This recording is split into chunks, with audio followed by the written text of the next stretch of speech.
Good evening. I would like to call the business meeting of the Portland Board of Public Education to order. It is Tuesday, November 27th, and the Portland Board of Public Education is meeting at Casco Bay High School in the Great Space. May I please ask the superintendent to call the roll? Yes, Madam Chair, Mr. Atkinson, Here. Ms. Seeliger, Ms. Vendel, Ms. Davis, Ms. Thompson. Here. Ms. Morioni, Here. Mr. Rodriguez, Presente. Mr. Balfons, Here. Ms. Clater, Here. Ms. Farah, Ms. Yuri, Here. Ms. Power-Rakowski, Here. and Chair Trevara. Here. Would everyone please rise for the Pledge of Allegiance?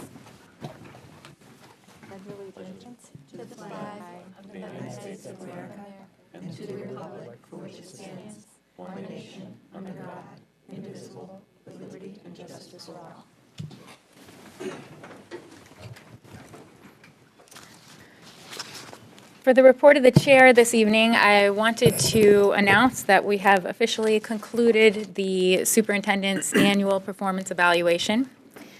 This was a process that began in August over the course of several executive sessions. The board utilized a performance evaluation tool that measured the superintendent's performance in 15 categories of the superintendent job description.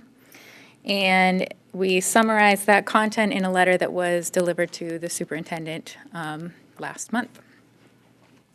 Overall, the board was very pleased with the superintendent's performance, and the process culminated in a discussion around an extension for the superintendent's contract. As you know, the current contract runs through June 30th of 2019. So the contract that we are offering is a 3-year contract and will run from July 1st of 2019 through June 30th of 2022. Congratulations are due to the superintendent on a job well done this year. We have appreciated working with him for the 2 years that he's been with us, and I know that I speak for the board when I say that we're proud to continue working with you. So just so board members know, that is on the agenda later tonight. Under personnel, we'll be asking for authorization to sign the contract. And the other thing I wanted to remind board members is that Monday is inauguration. We'll be starting promptly at 4, so we're asking board members to arrive at 3:30. It'll be at City Hall and Council Chambers. We'll be meeting up in room 209 to begin. And we will welcome new board members and wish outgoing board members farewell at that time. So we will see you on Monday. And that concludes my report. Report of the students. We have Portland High School, Isabel Clater. Okay, good evening. First of all, this is my last report. I've had a great time on the board, and I'm excited to share the news that I do have for you guys today, but I also want to recognize that this past year has been really eye-opening for me. I've met some amazing people and heard a lot of important information about things that are going on in the community that I had no idea about. So I think this has been a fulfilling position for me, and I also think that I've been able to give back to my school in important ways, and I'm excited to continue working with the people at Portland High School to expand the responsibilities of the school board representative because, while we have very defined responsibilities on the board, we've had a hard time kind of deciding what the responsibilities will be of the representative in the school itself. So that being said, I want to highlight an event happening at Portland High School over the next few weeks, which is that we're going to be screening a movie documentary titled Recovery Boys and Heroin for our sophomore health classes. And we have a speaker coming in to talk to those students about the opioid epidemic happening in Portland, across Maine, and across our country. I personally work in a restaurant that hires a lot of people recovering from drug and alcohol addiction, and I think that being exposed to information about this is extremely valuable. So I'm really proud that my school is doing this for our students, and I think having people come talk, and showing a movie that documents real people's lives is going to be profound.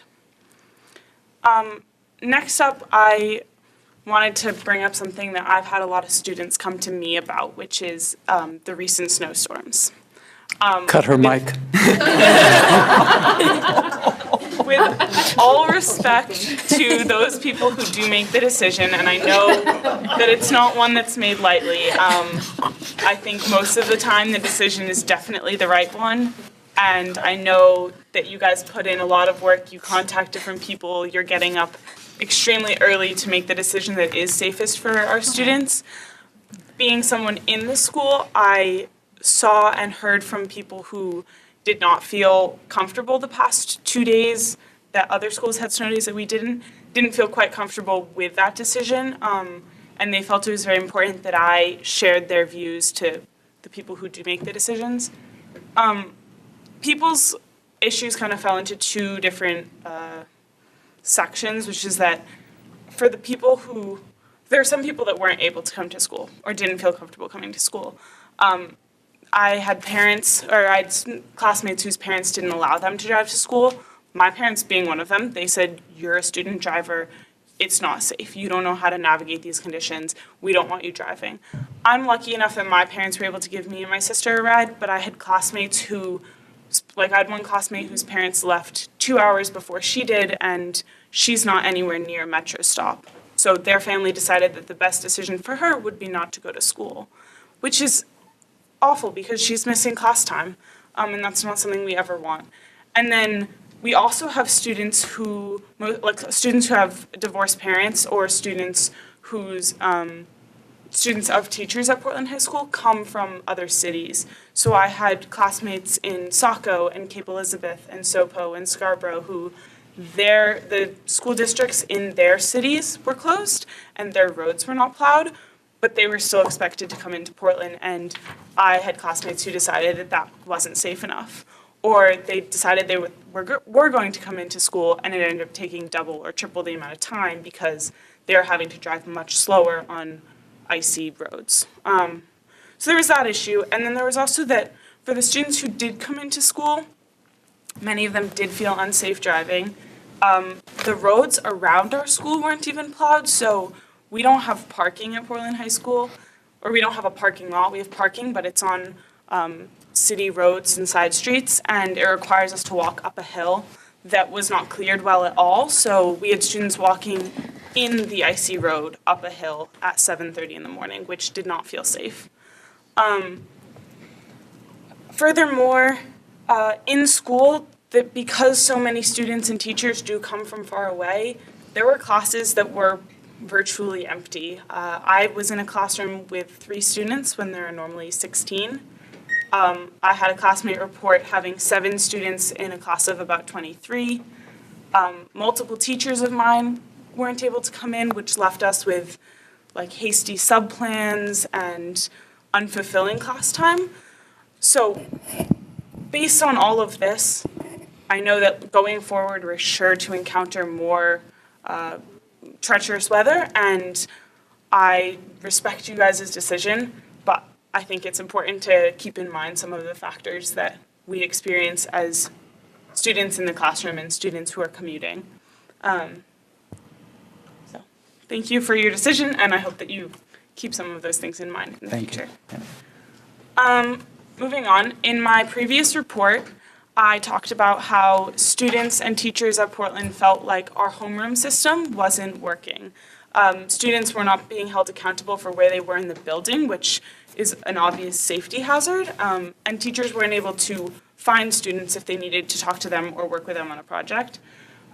So we talked to a teacher from Deering, and we met with a group of teachers and a couple students to talk about potential solutions. Last time I reported, we were just starting to implement the WinMe system.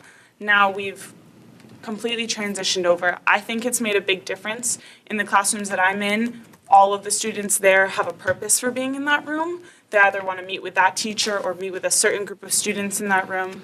People are much more directed in what they're doing, and it seems to be less of a hangout block and more of directed learning time, which I think is a big improvement.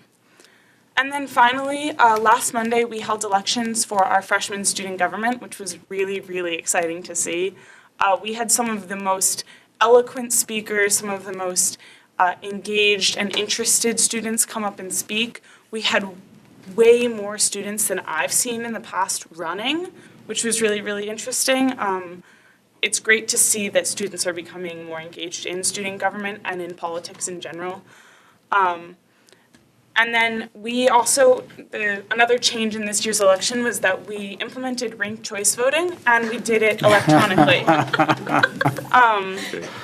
We had tried ranked choice voting for one position in the past, and I think it worked all right, but because we were doing it by paper ballots last time, there was a lot of confusion on how to fill it out, and people sometimes wrote, choice one down the line, which you can't count. So we had to throw out a lot of ballots last time.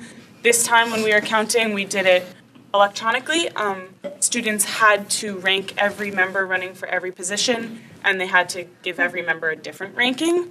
So the system forced people to vote correctly, which meant that not only did we have a lot more people voting because it was clearer, but we also had all of our votes we were able to count, which is really important. We don't like throwing away ballots.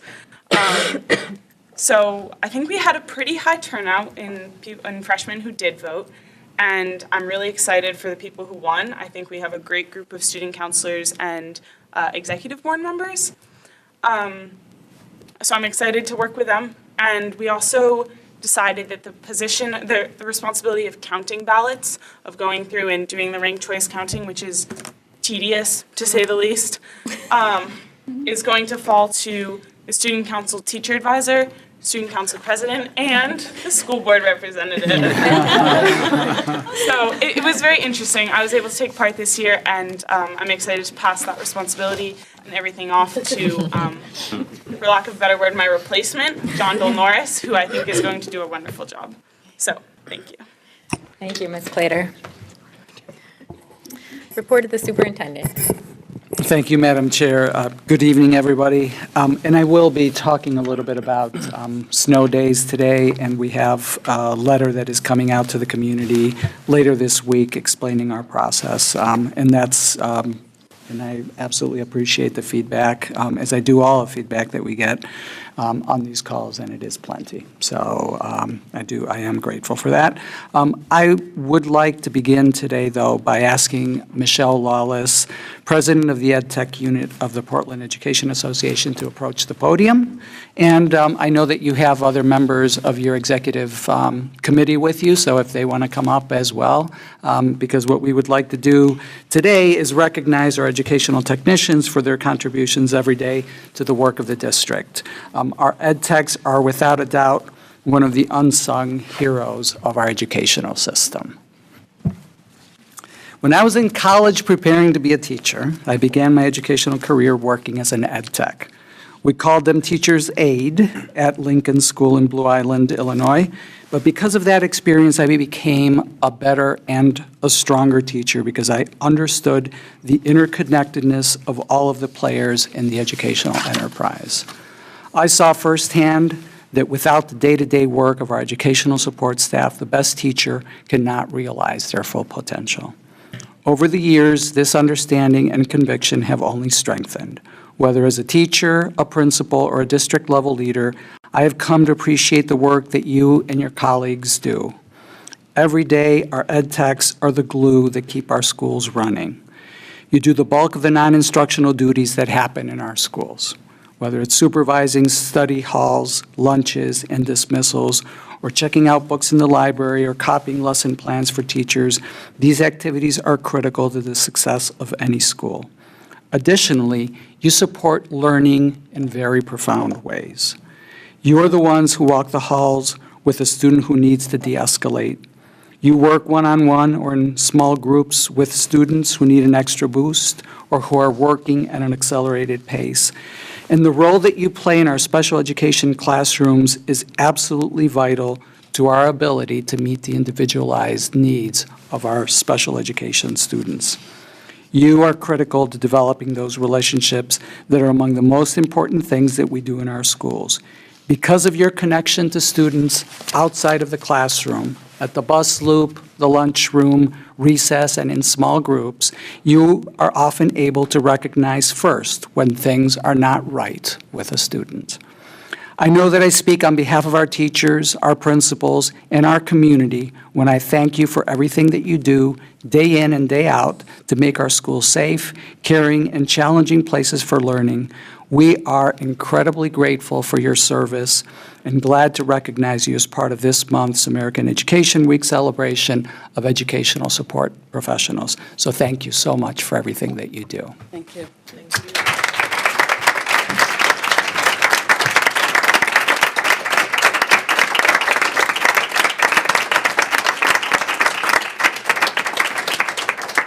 Michelle, if you'd like to say something. Just thank you for outlining a clear career path, because I think now we're all superintendents. So thank you very much. bet. I'm very, very proud to stand here with my colleagues today. I do believe that we have the hardest working and most highly qualified ed tech group in the state. And so I'm very, very proud to represent all of them and the work that they do. So thank you for recognizing that as well. And thank you for your leadership. Could we have a copy of that letter? Sure. We can just, Okay, so severe winter weather is a reality of our life here in Maine, and we take our obligation to make decisions about that most seriously and with the welfare of our students foremost in mind. This process involves planning and coordination with our city, our transportation and facilities teams, and communication with surrounding districts. We will always try to make the best decision for all of our families, but I think it's important to stress that parents should make the best decision for their children about traveling to and from school during times of inclement weather. Even if we have not canceled or delayed classes, if parents do not feel that it is safe to commute, please contact your school office to let them know your child will not be in school due to the weather. This obviously also extends to our staff. They too must make the decision that makes the most sense to them in their particular situation. We are drafting, as I mentioned earlier, a detailed release with all of the information about our process for making these decisions, and it will be sent out at the end of this week as we officially enter the winter weather season, although somebody forgot to tell the winter weather that it wasn't its season. While on the topic of weather, I would like to thank the coaches, athletic directors, city services staff, and of course our students and parents for their flexibility in scheduling the Turkey Day Classic last week. Obviously, we had to grapple with a change of venue brought on by the snow accumulation on Memorial Stadium's new turf and the raw cold predicted for Thanksgiving Day. In the end, we moved the game to Fitzpatrick and played it on Wednesday afternoon. While the turnout wasn't what we would have hoped for, it was a spirited game and our student athletes showed their resiliency and commitment to their schools. I would like to congratulate both teams for a great football season, and I look forward to next year's 108th edition of the rivalry, hopefully on Thanksgiving Day. The Enrollment and Facility Study Commission met yesterday for the second time. At the meeting, we reviewed the consultant report for our current elementary capacity and use. We also shared the themes emerging from our community engagement efforts through the survey and community forums.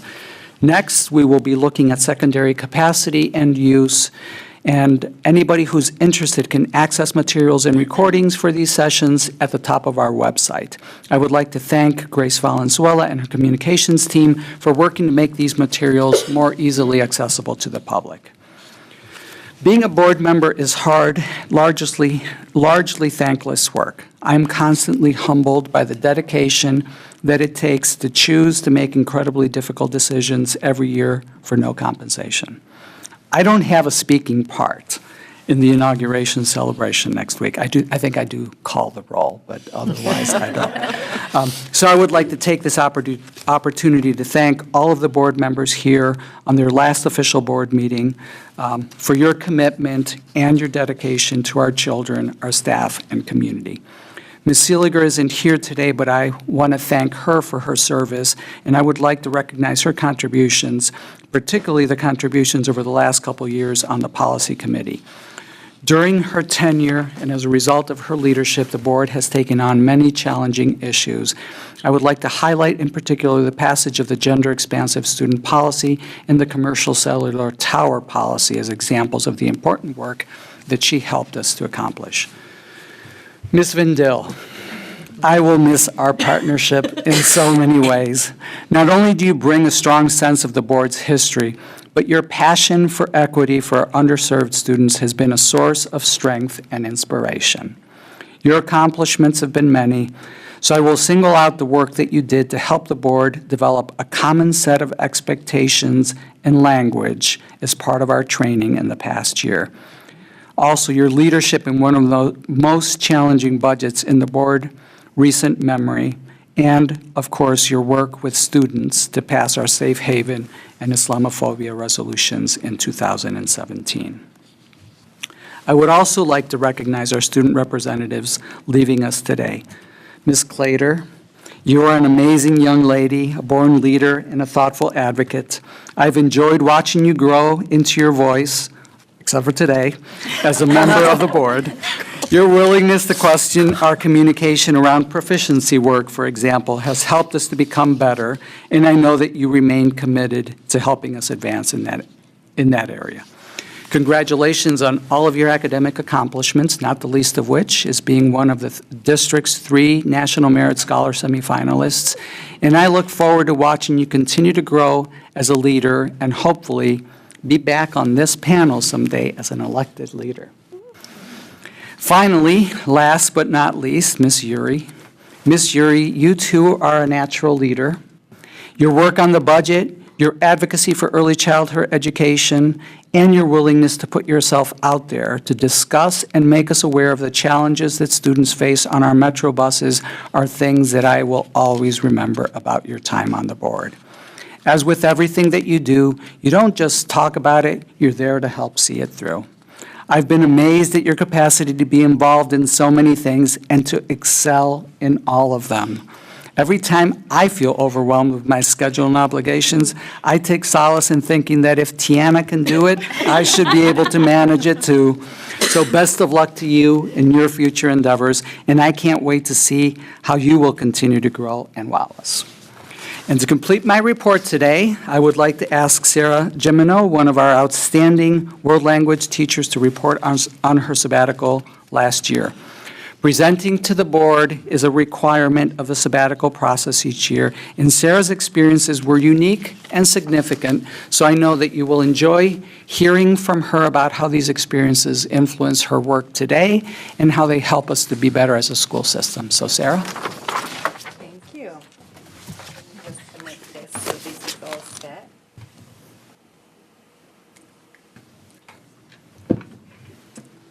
It's all set. Well, good night, everybody. Thank you for having me here tonight. I had to change the day we were scheduled to have this presentation a few weeks ago, but things happened, so we needed to push it to today. So I'm very happy to be able to show you here what I've worked on during my sabbatical year, but I wanted to say, first of all, how grateful I am that you guys made it happen. Everybody in this room, you guys made this happen for me and my family last year, and I felt refreshed when I came back. I felt like I was on it professionally, but not personally. Right now, I'm a mess because we were used to taking 3 hours to make dinner. Now we have 20 minutes before our 2 little monsters, transform into gremlins. So, but professionally, I am, I'm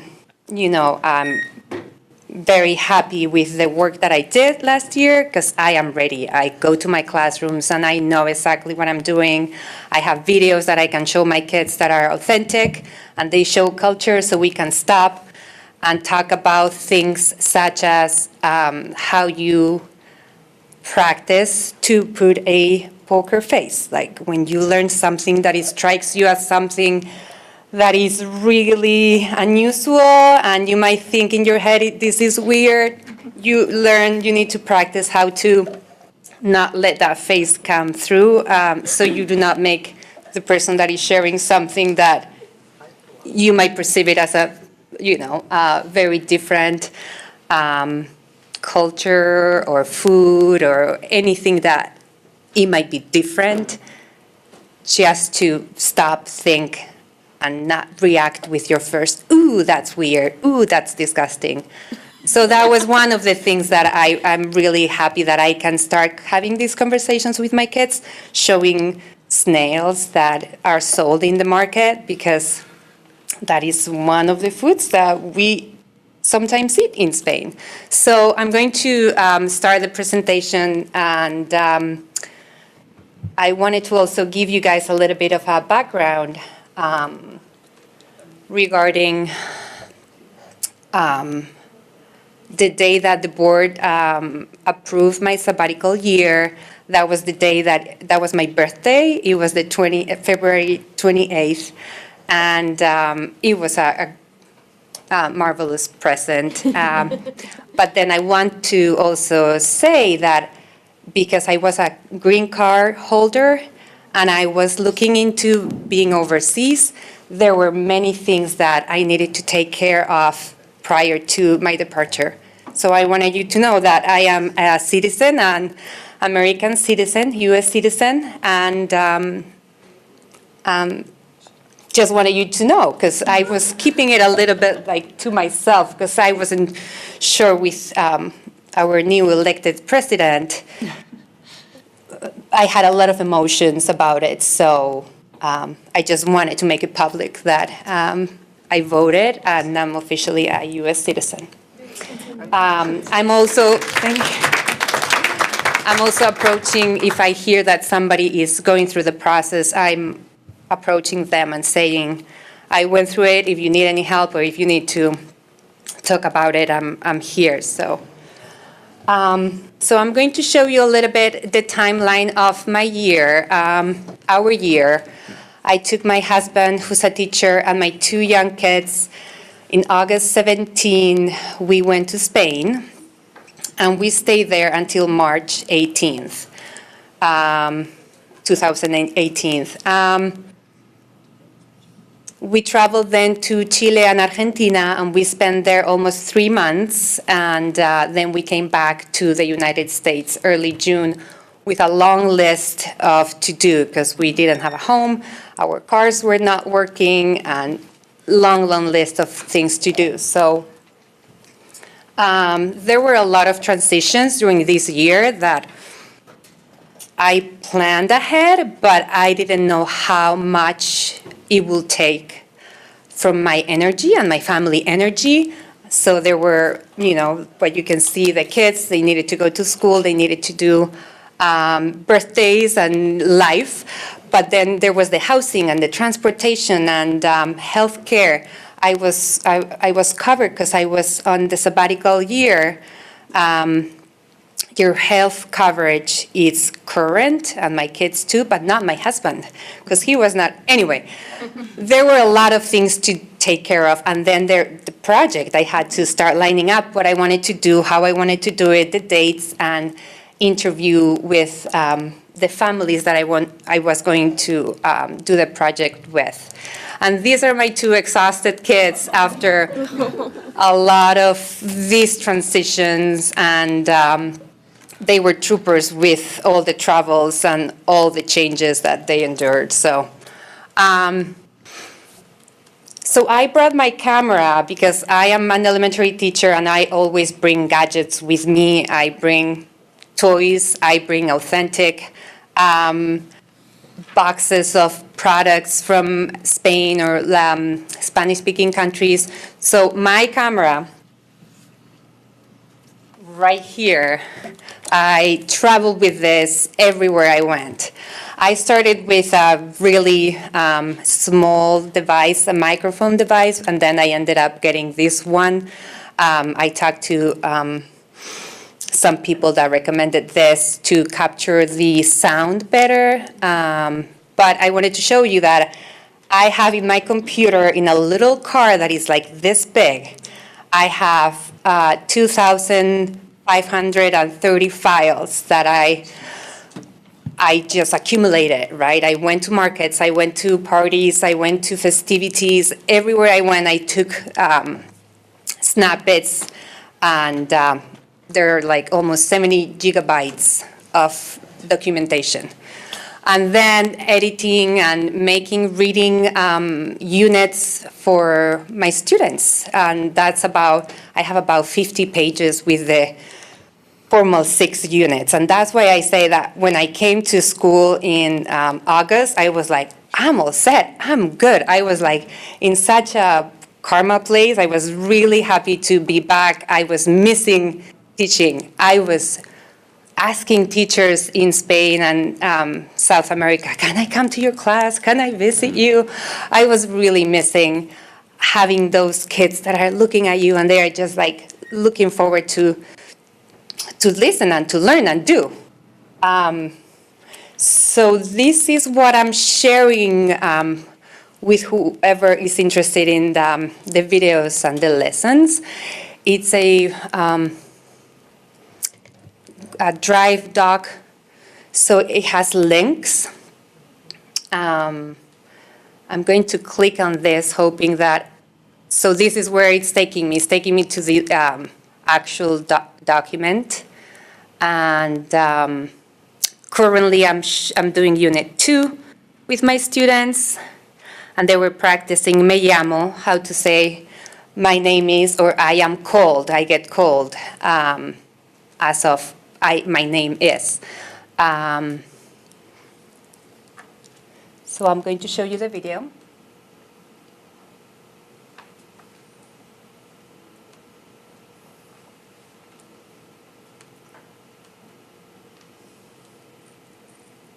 Oh, excuse 1 sec.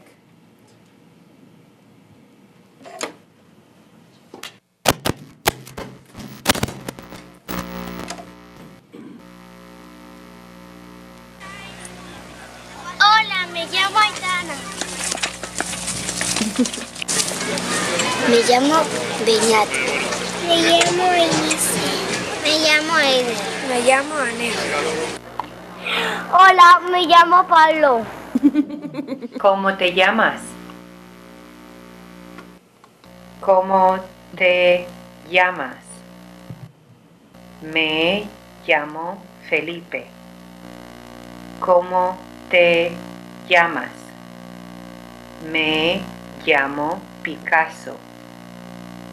¿Cómo te llamas? Me llamo Shakira. ¿Cómo te llamas? Me llamo Rafa. ¿Cómo te llamas? Me llamo Lola. ¿Cómo te llamas? Me llamo Messi.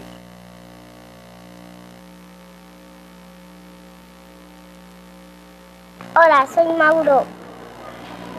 Mauro Ramírez Jimeno. Hola, chao.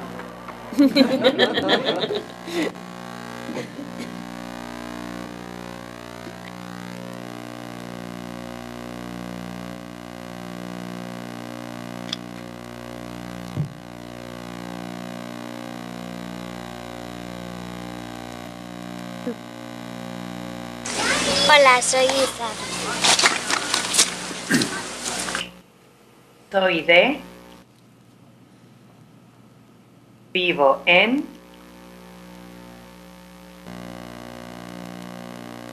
Hola, me llamo Mercedes. Soy de Valencia y vivo en Valencia. Hola, me llamo Carol, soy de Barcelona y vivo en Barcelona. Hola, me llamo Eva, soy de Alicante y vivo en Valencia. ¿Y tú? ¿Cómo te llamas? Hola, me llamo Aitana. Yo soy de Madrid. Y vivo en Madrid. ¿Tú cómo te llamas?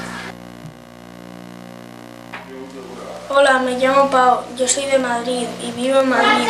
¿Tú cómo te llamas?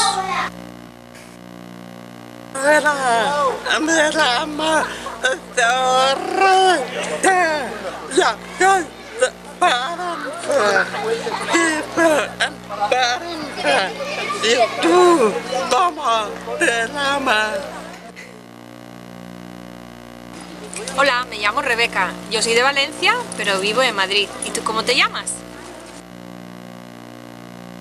Hola, me llamo Andrés, soy de Castellón y vivo en Castellón.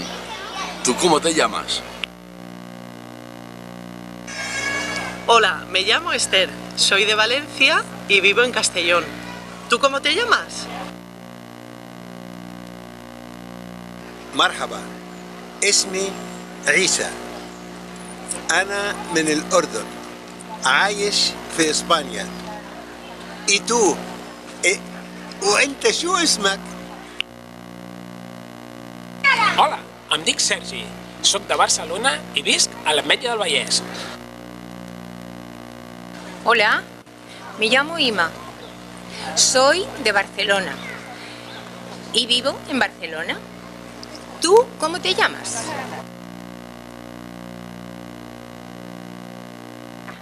Hola, me llamo Pili y soy de Alcañiz. Vivo en Castellón. ¿Y tú cómo te llamas?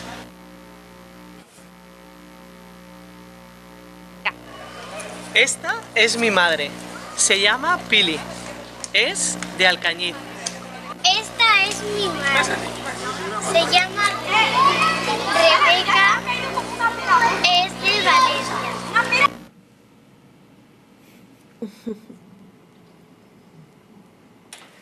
So let me unplug this.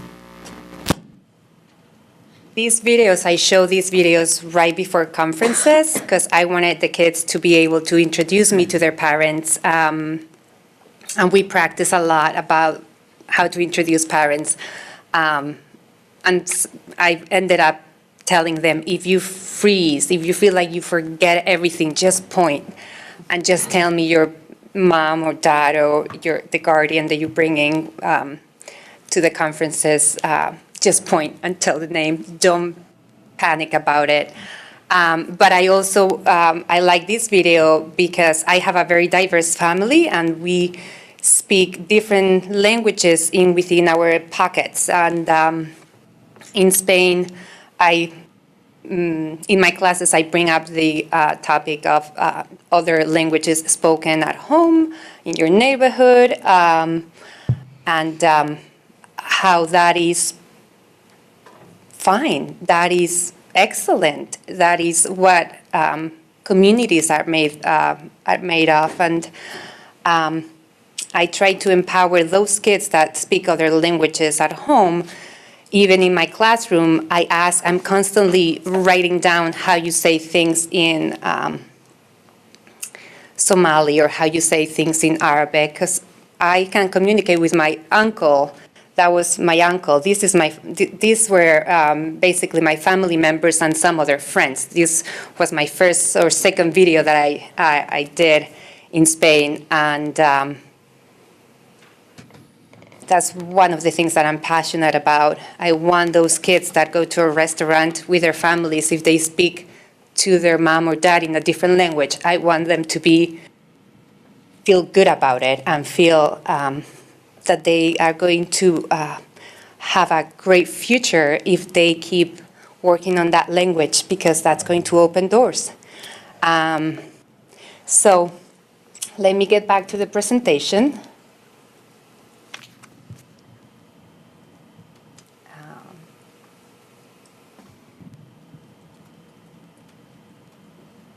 So here I'm back here on the document that has the links.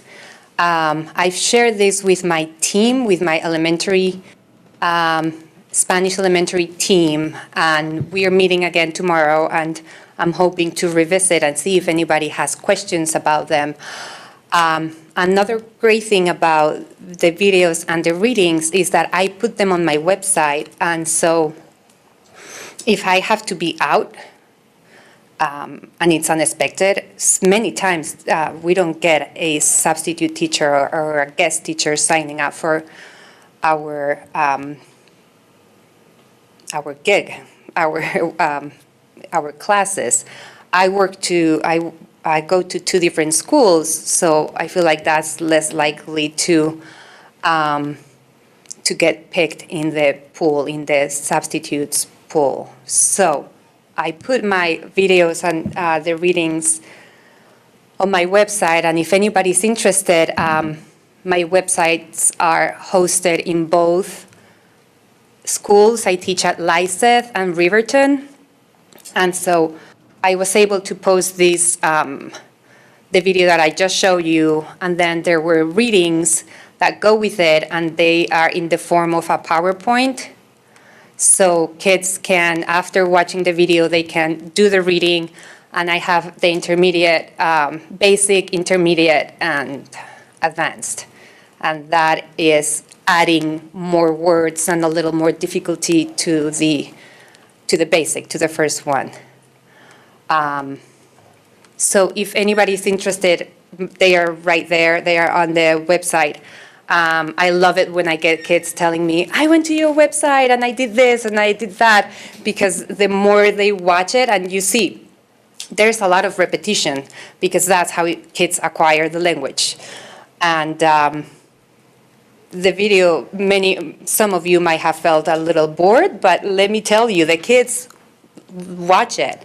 Like if they don't know what's coming next, they are always intrigued about it. And I have two sisters. They were in the video. One is pretty obvious, but then I have a mystery sister, and they had to guess who that was, and we practiced the word hermana.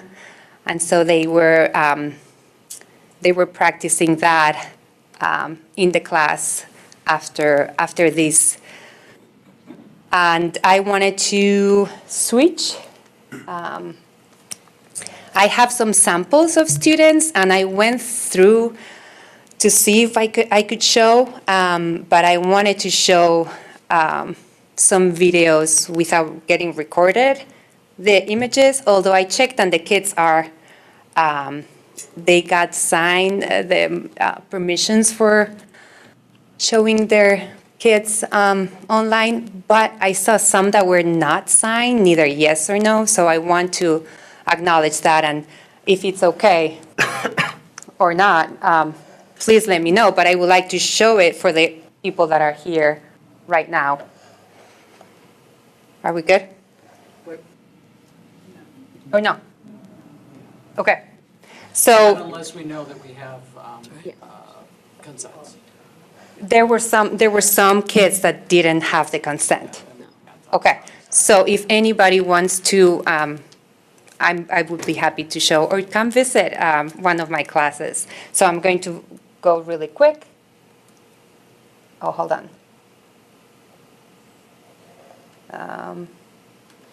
And so here is almost my last slide. Other takeaways, besides the project that I developed and the units, this is briefly things that I took after visiting schools and meeting with people in Spain and Chile. I visited private, public schools.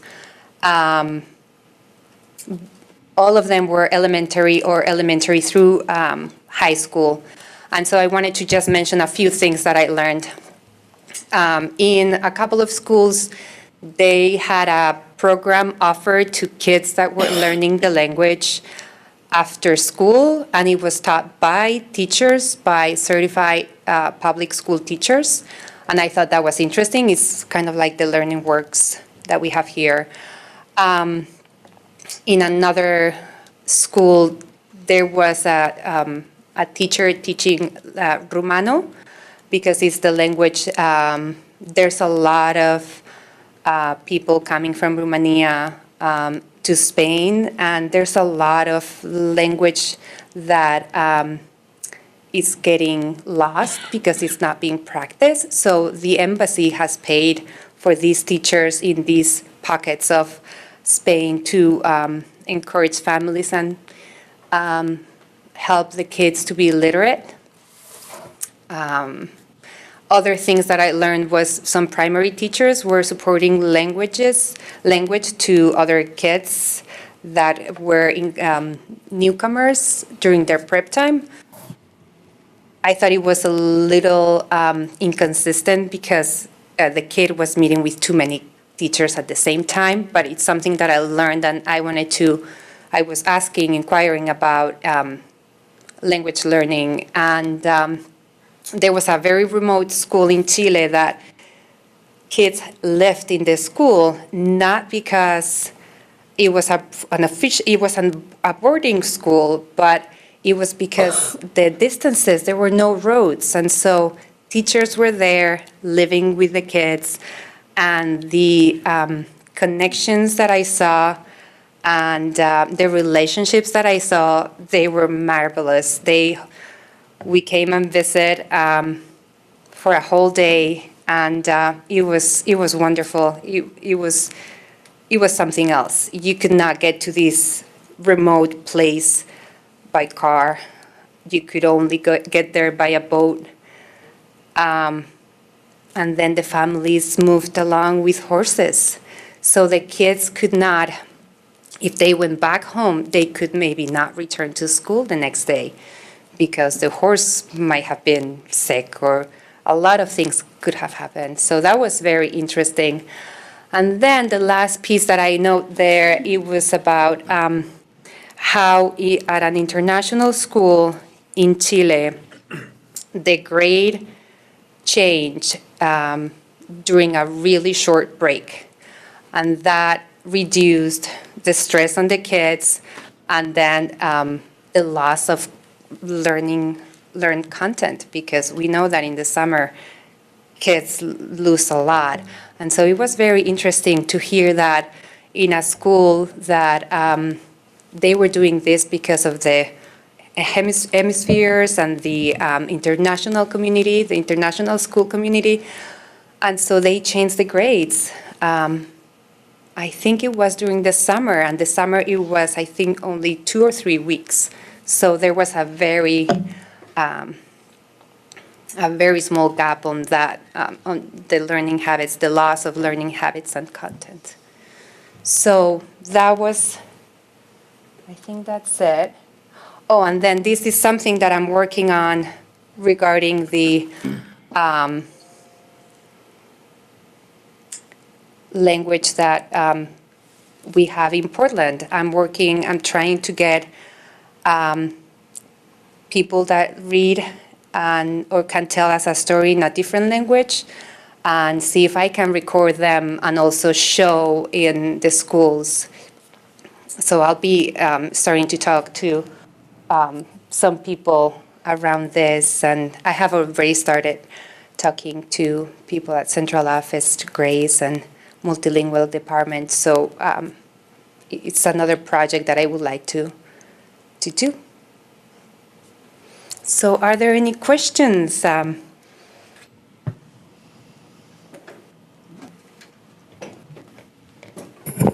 don't have any questions. I just want to comment on your passion. I mean, it really exudes. I really appreciate you coming and doing that. It just, you can see how much you took in and how thrilled you were to do it. And so thank you for your passion.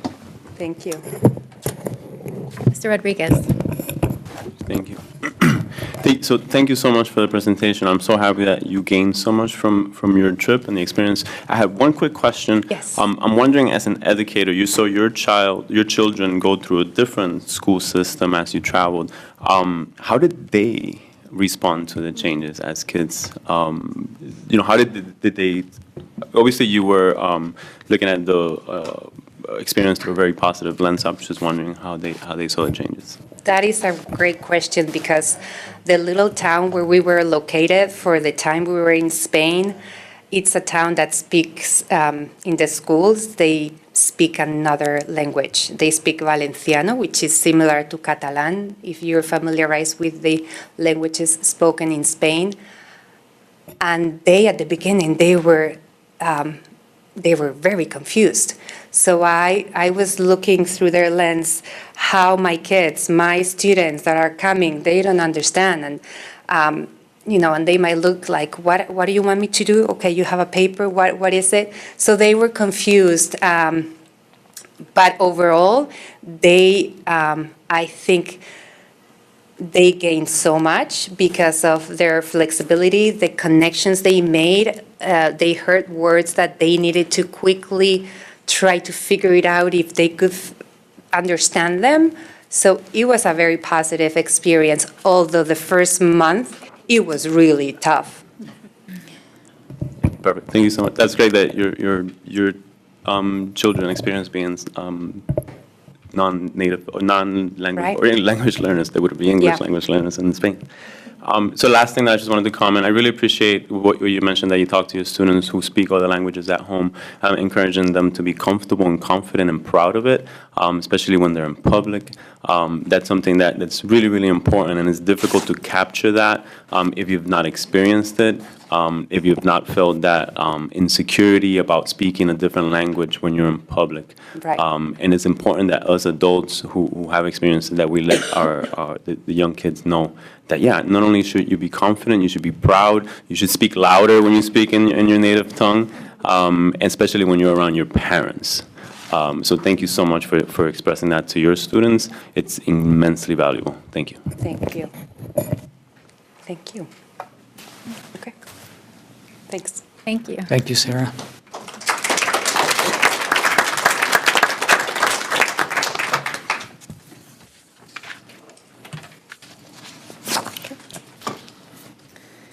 All right, we're on to report of the secretary.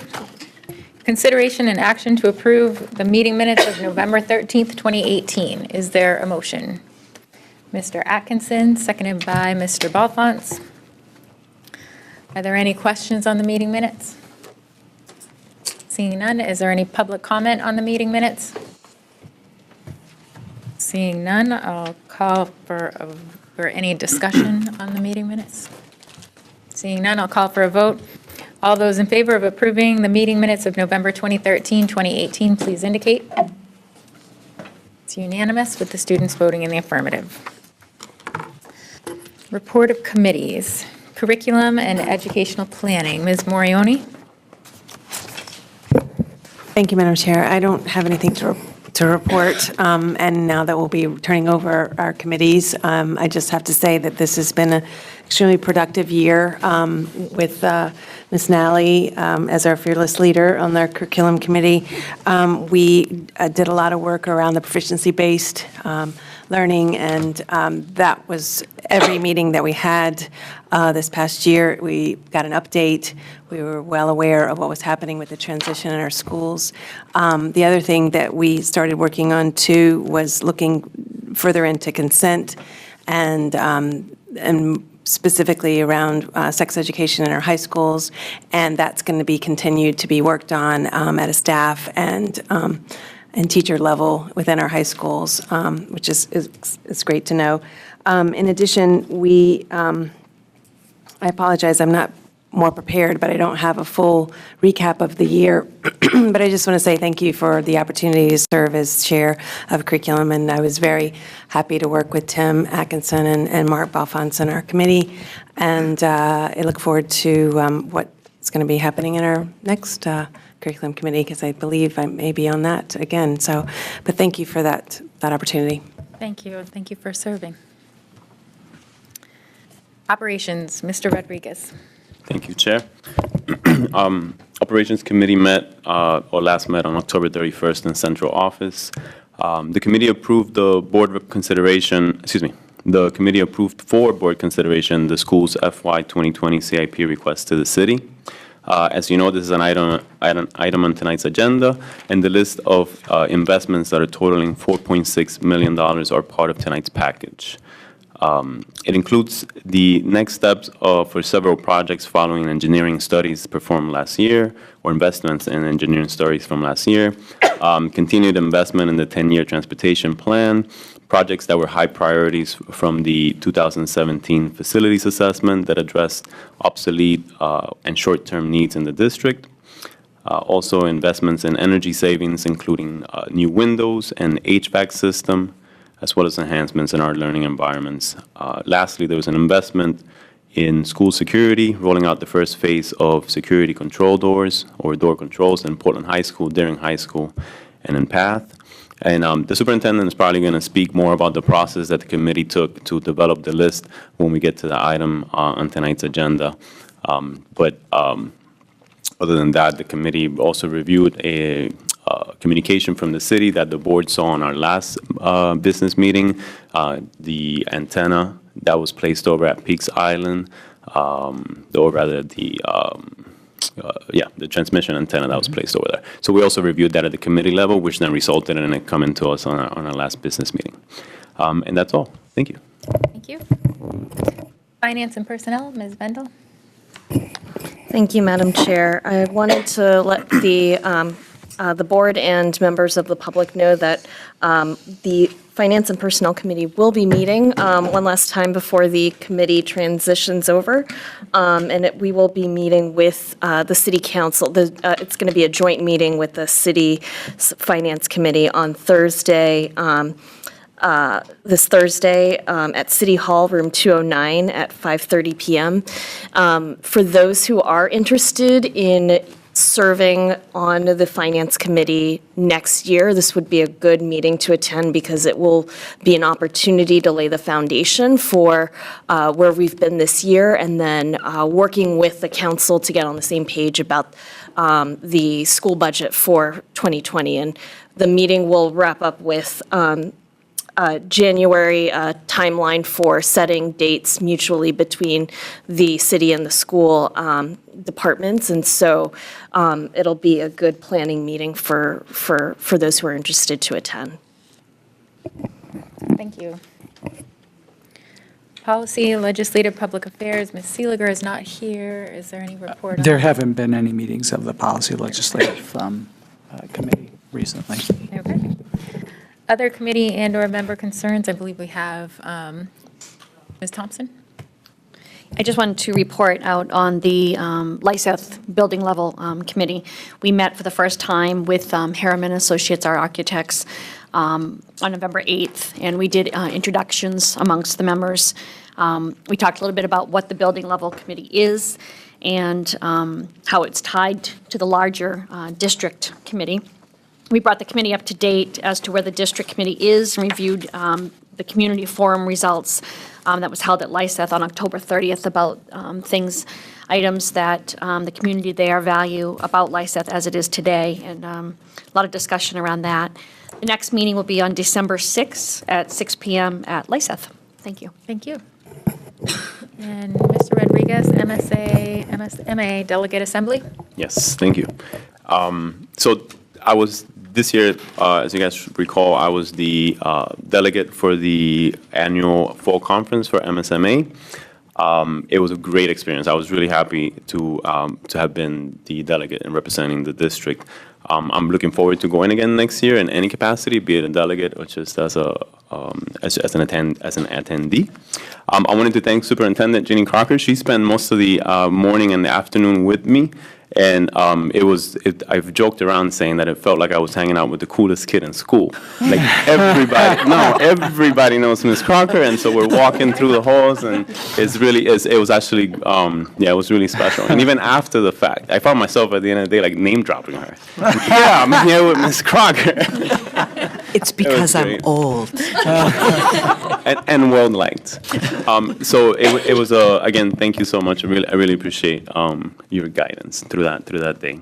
I was able to attend 2 sessions before the delegate assembly. The first one was a continuation of the keynote speaker.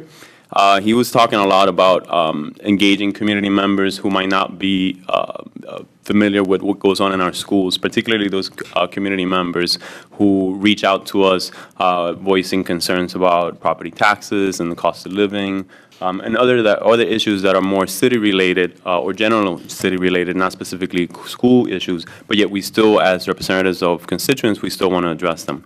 So he gave some ideas of how to do that. I personally might not have found the value in that presentation that I think was expected. Honestly, I felt that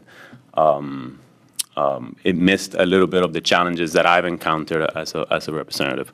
But nonetheless, there was some information in there that I thought was incredibly helpful. He had this timeline or this folding poster, and I forgot to bring it. So it had a timeline starting in, like, when we first started servicing or allowing for public education to be funded through our government, and how gradually services have been added to what we consider to be public education, such as like, oh, hey, if we're going to educate the children, maybe we should transport them to and from.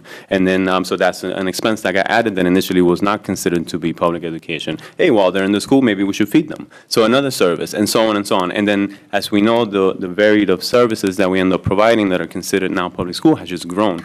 But yet the ability to manage them continues to be incredibly challenging. So that information and the way that he presented it, I thought it was a great way for us to then educate. And I was talking to the student rep, Tiana Uri, last night about how difficult it is to convey information to constituents because it's taken us months to gather it, and then I'm expected to give it to them in 30 seconds. So I felt like that poster really, really helped to get things across. And then the second session, also really timely to bring it up tonight. It was called Surviving a Social Media Attack. I thought that the title was a little bit misleading, but all in all, it was a superintendent from a Maine district who had a disgruntled employee who I guess was presenting several grievances against the superintendent and had a long list of events and situations that he felt the superintendent did not act appropriately.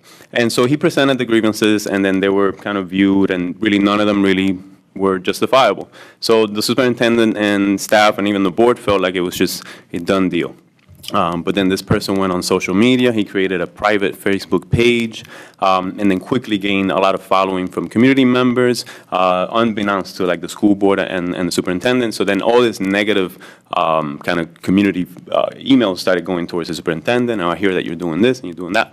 And so this is all happening during the summer. So we weren't able to, or they weren't able to gather community engagement. All in all, resulted in them having a huge investment in creating a newsletter and communicating with people. And the lesson of the session, I guess, was for us being vigilant, being kind of alert of what people are saying on social media, understanding that the way that people perceive us is important, and we need to be responsive to it and not just let things kind of say, like, oh, that's just how people talk, that's how social media happens. We've dealt with rumors that quickly spread on social media that have a direct effect on our students, even them feeling safe in school is affected by what happens on social media. So again, it's just I guess, brought a lot of light to how incredibly impactful social media is in today's life, and how powerless sometimes parents and staff members feel having to combat the challenges of social media.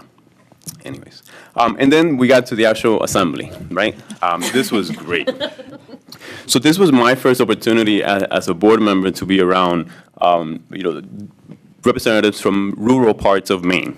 Obviously, I've known it's no secret that the challenges that they have to deal with are very different than ours. But to be in a room discussing issues with them, I thought it was, for me, it was awesome. I was like a sponge, and I was just really absorbing it all because it was different for me.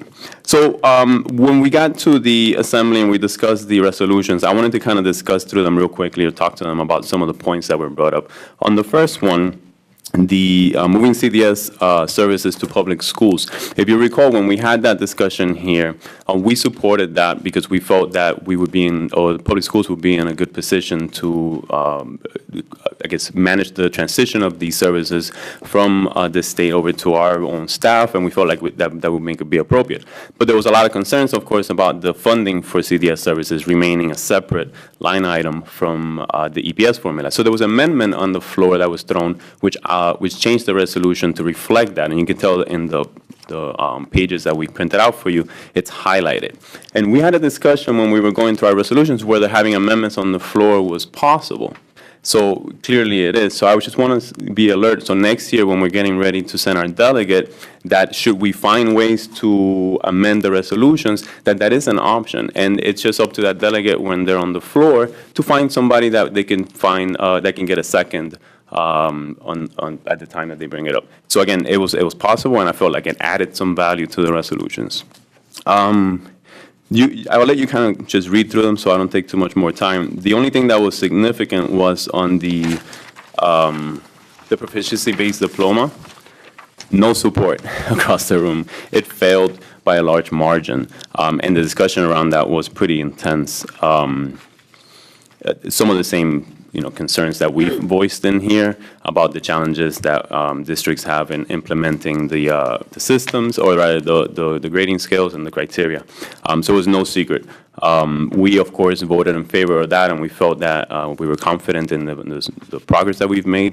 I think we were maybe not the outlier in the room, but certainly there was a small group of us that did feel strongly that we were heading in the right direction. Then the other one that was significant was the increasing the school year calendar and increasing the teacher pay, starting pay.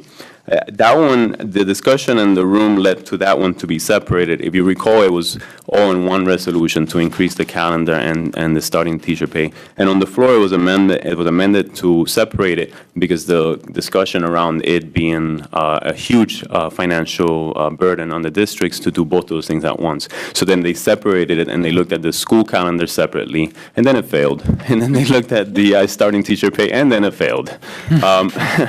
So neither one of those amendments was going to be supported or is going to be supported. The other ones sort of kind of went the way that you would expect them. I think there's a strong sense from representatives across the district to keep our schools gun-free zones. There's a strong sense of advocacy towards school safety. So those are resolutions that passed with strong majority. Other than that, if you guys have any other questions, I'd be happy to talk more about it. Like I mentioned before, it was a great experience for me. I gained tons of knowledge and even got to do some networking while I was there, which is always helpful again. So again, if you have any questions, I'd be happy to talk more about it. Otherwise, thank you. Thank you. Any other member concerns or reports? Seeing none, we'll move into consent items. Will the superintendent read the consent items? Yes, Madam Chair. Under Board Policy KCD, the school board accepts by unanimous consent contributions made to the school district. As required by that policy, all of the donations are listed in the board memo that accompanies this item. And as has been the practice, each donor will receive a written contribution acknowledgement expressing our heartfelt gratitude as well as for their tax purposes. I would like to thank the many generous contributors to the Portland Public Schools who have made donations of durable goods, goods of substantial value and historical or commemorative significance. And the contributors this period are Casco Bay High School received a donation to support the needs of the school from the Silverberg Family Foundation of Manhasset, New York. Lyman Moore Middle School received a donation to be used to stock the school's food pantry for families from Evergreen Credit Union of Portland. Riverton Elementary School received refreshments for teacher appreciation during conferences from Hannaford Supermarket of Portland. Riverton Elementary School also received refreshments for the teachers' appreciations during conference from Tony's Donuts of Portland, and Amanda C. Rowe Elementary School received donations from the following to be used towards the Playground Fund: Jeannie Scarborough, the coolest kid of Scarborough, Maine, Jeannie Malia of Portland, and Portland Architectural Salvage, also of Portland. So thank you very much. We're very grateful to all of the contributors for the support of our work. Thank you. And Mr. Rodriguez, you wanted to add something? Yes, just one last thing. I wanted to remind the board and the public, next week is the next Parent U event. We're going to be discussing raising powerful and confident girls. This has been one of those, and again, another topic that Parent U has decided to take on that's been highly requested by our parents and just generally the public. So it's going to be at Lyman Moore at 5:30 p.m. Is that correct? 5 o'clock, 5:30? Show up early, we'll be there. And of course, the postings are on our website and on Facebook and social media sources. Thank you. Ms. Morioni? I just wanted to recognize that we are partners with our Foundation for Portland Public Schools, and I'm also on the Teachers Grant Committee for that. And a press release just went out today regarding, this was our 10th annual Teachers Grants Program cycle, and awarded over $35,000 to our teachers. And so since today is the day of giving, I would encourage any of and all of our community, including board members, to go to the Foundation for Portland Public Schools website, and if at all possible, to donate even just a small something. This really does help our teachers with their programs, and I was very proud to be part of that Teachers Grant Committee, and very pleased that we're able to offer donations to our teachers for their programs. So thank you very much who did donate in the past, and please continue to donate if possible. Thank you. Thank you.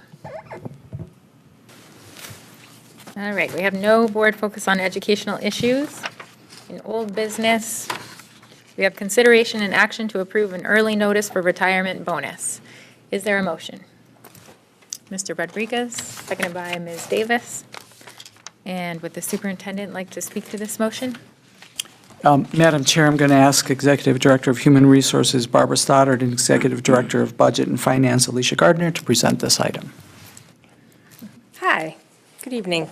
So tonight we are presenting for your approval an offer of $1,000 to educators and administrators. These are members of the PEA and PAA bargaining units who notify us by January 4th of 2019 of their intention to retire at the end of the current school year.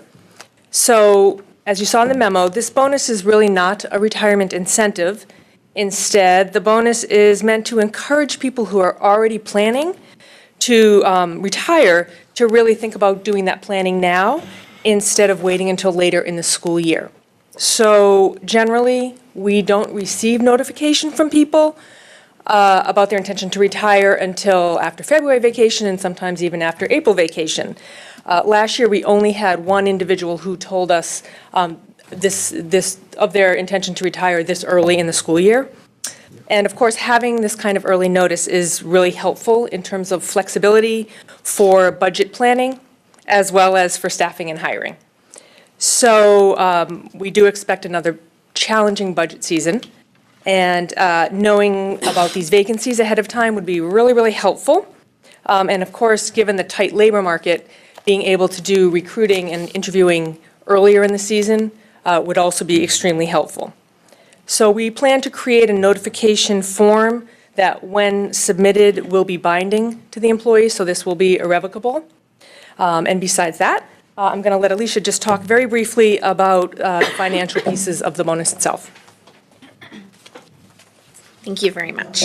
So we talked about this last year when we were doing the retirement incentive, sort of the difference we could expect between an experienced teacher and a new hire teacher. And as many of you know, we don't hire brand new teachers all the time. Sometimes we hire teachers with some experience, so we're not counting on someone coming off from the very bottom of the scale. So on average, a new teacher salary and benefits has been around $65,000, whereas an experienced teacher with salaries and benefits could be around $90,000. So on average, we did that math for the last 3 years and came up with about $25,000 in savings per position we would expect to see for every person that took this incentive. In the memo, you'll notice this says $24,000. We backed out that $1,000 because we would be paying that out to the individuals. There are 87 teachers, 5 administrators.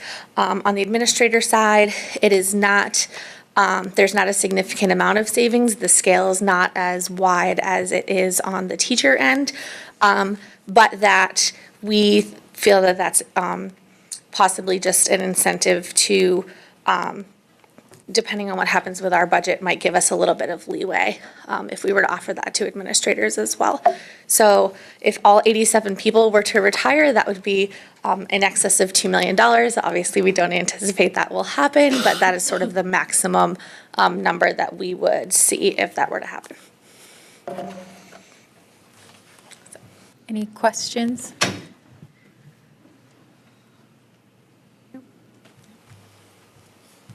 Seeing none, I would ask for a public comment on the motion. Seeing none, I'll ask for a discussion on the motion. Seeing none, I'll call for a vote. All those in favor of approving an early notice for retirement bonus, please indicate. It's unanimous with the students voting in the affirmative. Consideration and action to recommend the 2020 Capital Improvement Plan project list and the 5-year CIP plan to City Council. Is there a motion? Mr. Rodriguez, seconded by Ms. Thompson. And would the superintendent like to speak to this motion? Yes, Madam Chair. Every year, the Portland City Council approves a capital improvement program, or CIP. The plan includes the school district CIP request. Generally, the request is developed by staff and reviewed and approved by the Portland Board of Public Education's Operations Committee prior to submission to the full board for action. The recommended FY 2020 CIP was reviewed and unanimously approved by the Operations Committee on October 30th of this year. For 2020, City Manager John Jennings is again projecting a total CIP request in the $15 million range. Last year, the council approved a CIP for the board of $4 million, of which $1 million came from our reserves. We have used this as our guideline for this year. To develop a proposed CIP, staff reviewed the 2020 CIP from our 5-year plan, as well as the 2019 rollovers and some newly identified needs. As was the case last year, the decision-making process was supported by the 2016 Sebago Technics facility assessment. The result is a plan totaling over just $4.6 million, built around 4 packages.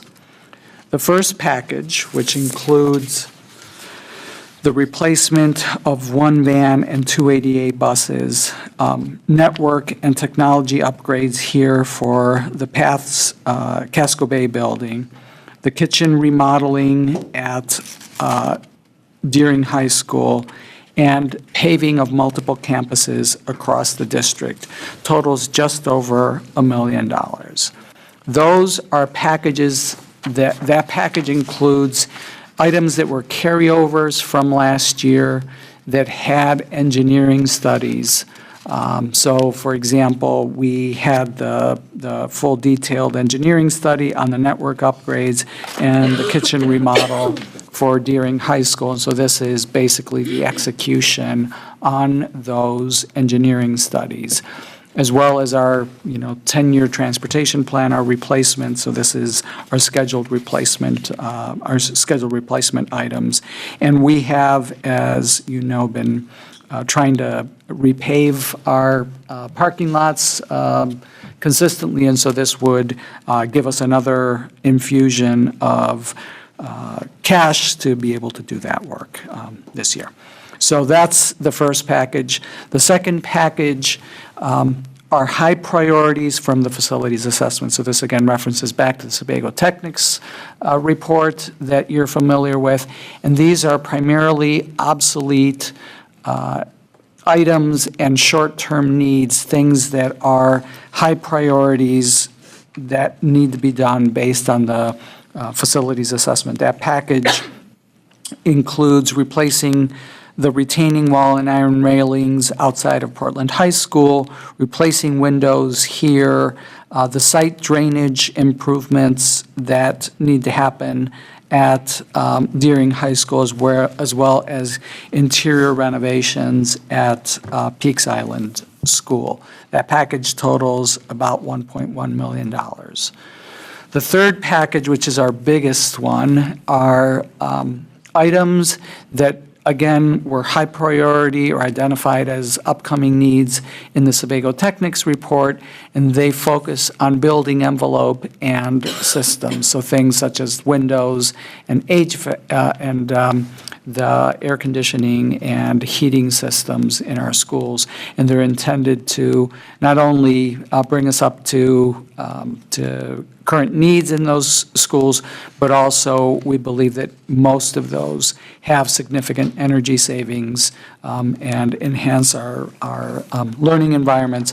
So those things are significant window replacements at Deering, at Portland, at Moore Middle School, as well as the replacement of air handling units and the air conditioning unit at Riverton and at Deering High School.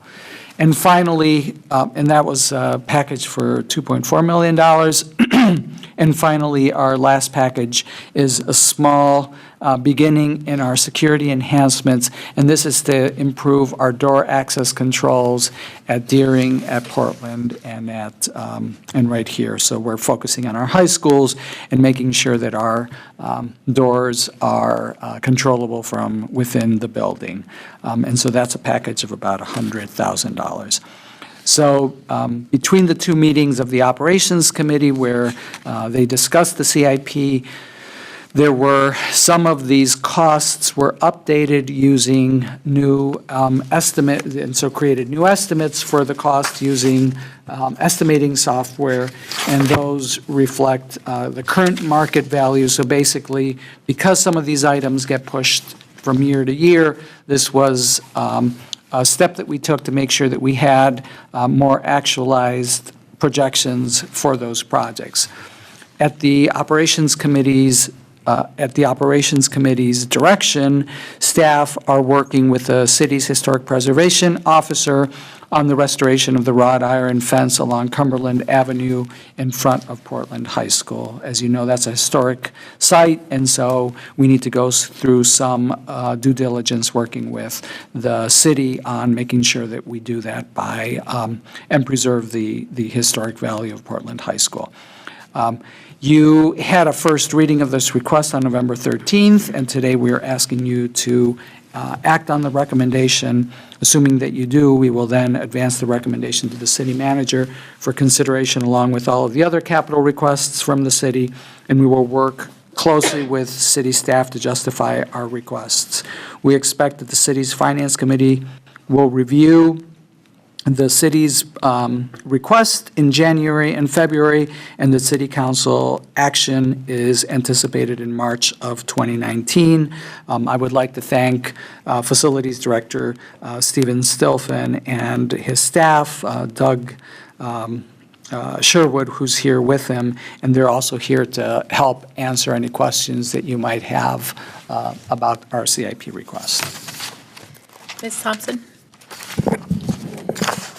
I was just wondering, Superintendent Botana, if you could note, like we did last night at our commission meeting about the BFOF schools not being listed here and why they're not here. Could you just touch upon that briefly? So, as you know, as part of the, we also have included in your packet, I forgot to mention that, the 10-year CIP request.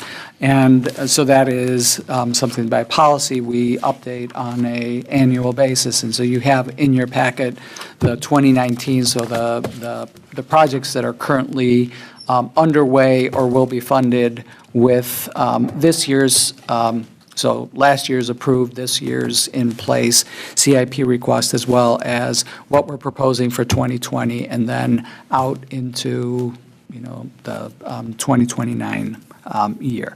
So the reason that Board Member Thompson is asking, why don't you see any of the CIP needs, of the capital improvement needs of our BFOF schools included in here, and that is primarily because we are, those schools are under the school renovation fund that was approved by the voters in November. So you see that, you know, there were items that in previous years had been included in the projected CIP for those schools that have now been taken off of that list, because we're assuming that those are to be done under the four-school bond, as the four-school bond moves its way through.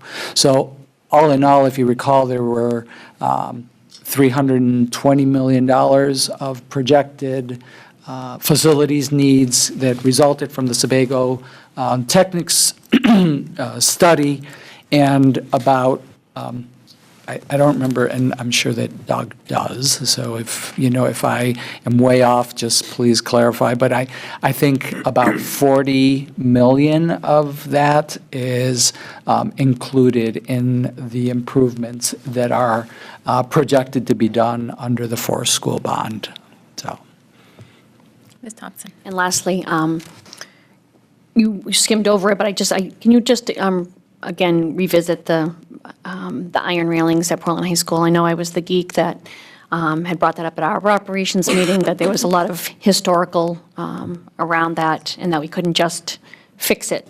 So could you just talk a little bit more about that and the process in which, because I just get nervous sometimes, I guess, because I'm going to not be here someday. And and stuff like that we have processes in place, especially with our historical buildings like Portland High School, that we check with the historic preservation and so on and so forth before we start in on something, or we haven't started the work. But had I not, and I'm not patting myself on the back, but had I not mentioned the railings, we probably would have gone along and fixed the railings or done some work to the railings, not knowing it was historically protected. So just wanted to talk. I'm going to let Doug Okay. answer this because I skimmed over it because Okay, that's thank you very about the much. level of knowledge that I have on it. So Just to add to my file, my brain. So.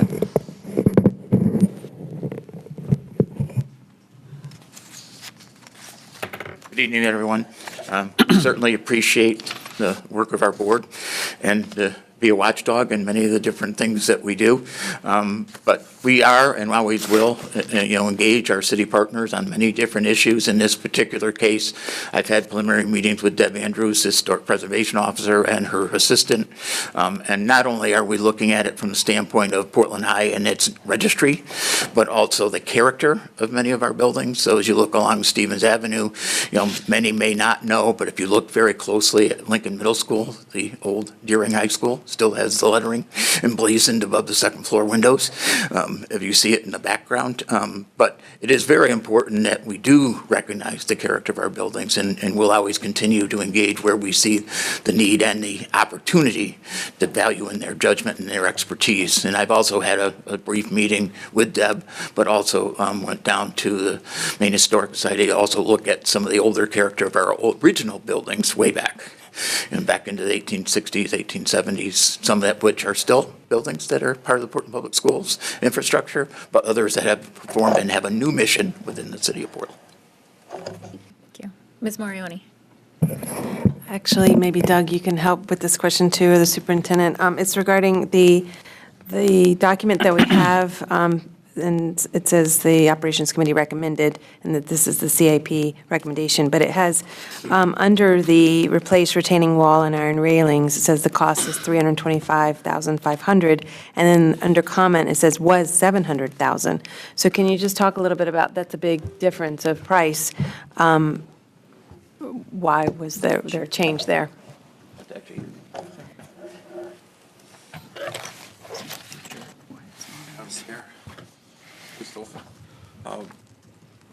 Couldn't establish any record of 700,000 requests in all calculations in the software that I reproduced on that scope of work. And current labor costs, all these things we use in this assessment now, an estimate process, I can't generate 700,000. I can slot work along the backside. I can look at different envelope repairs that are required, but it doesn't, maybe someone at some point had more scope into that, but I narrowed that scope to the foundation on the Chestnut Street side and also the fence proper and its foundation wall. And I've looked closely at the fence, and it's not iron fence, it's steel, and it's channel iron posts. So many years have gone by with this fence, so there may be some character left in it that may be iron, maybe some of the fence pickets in the sections, but it's our intention to work with historic preservation to replace in kind. So I hope that can answer your question. I just couldn't get that scope of work to $700,000. So I think this was when I referenced the, we went back and re-estimated some of the specific activities, and I think this was one that actually went down as opposed to go up. Yeah, no, thanks for finding us some savings.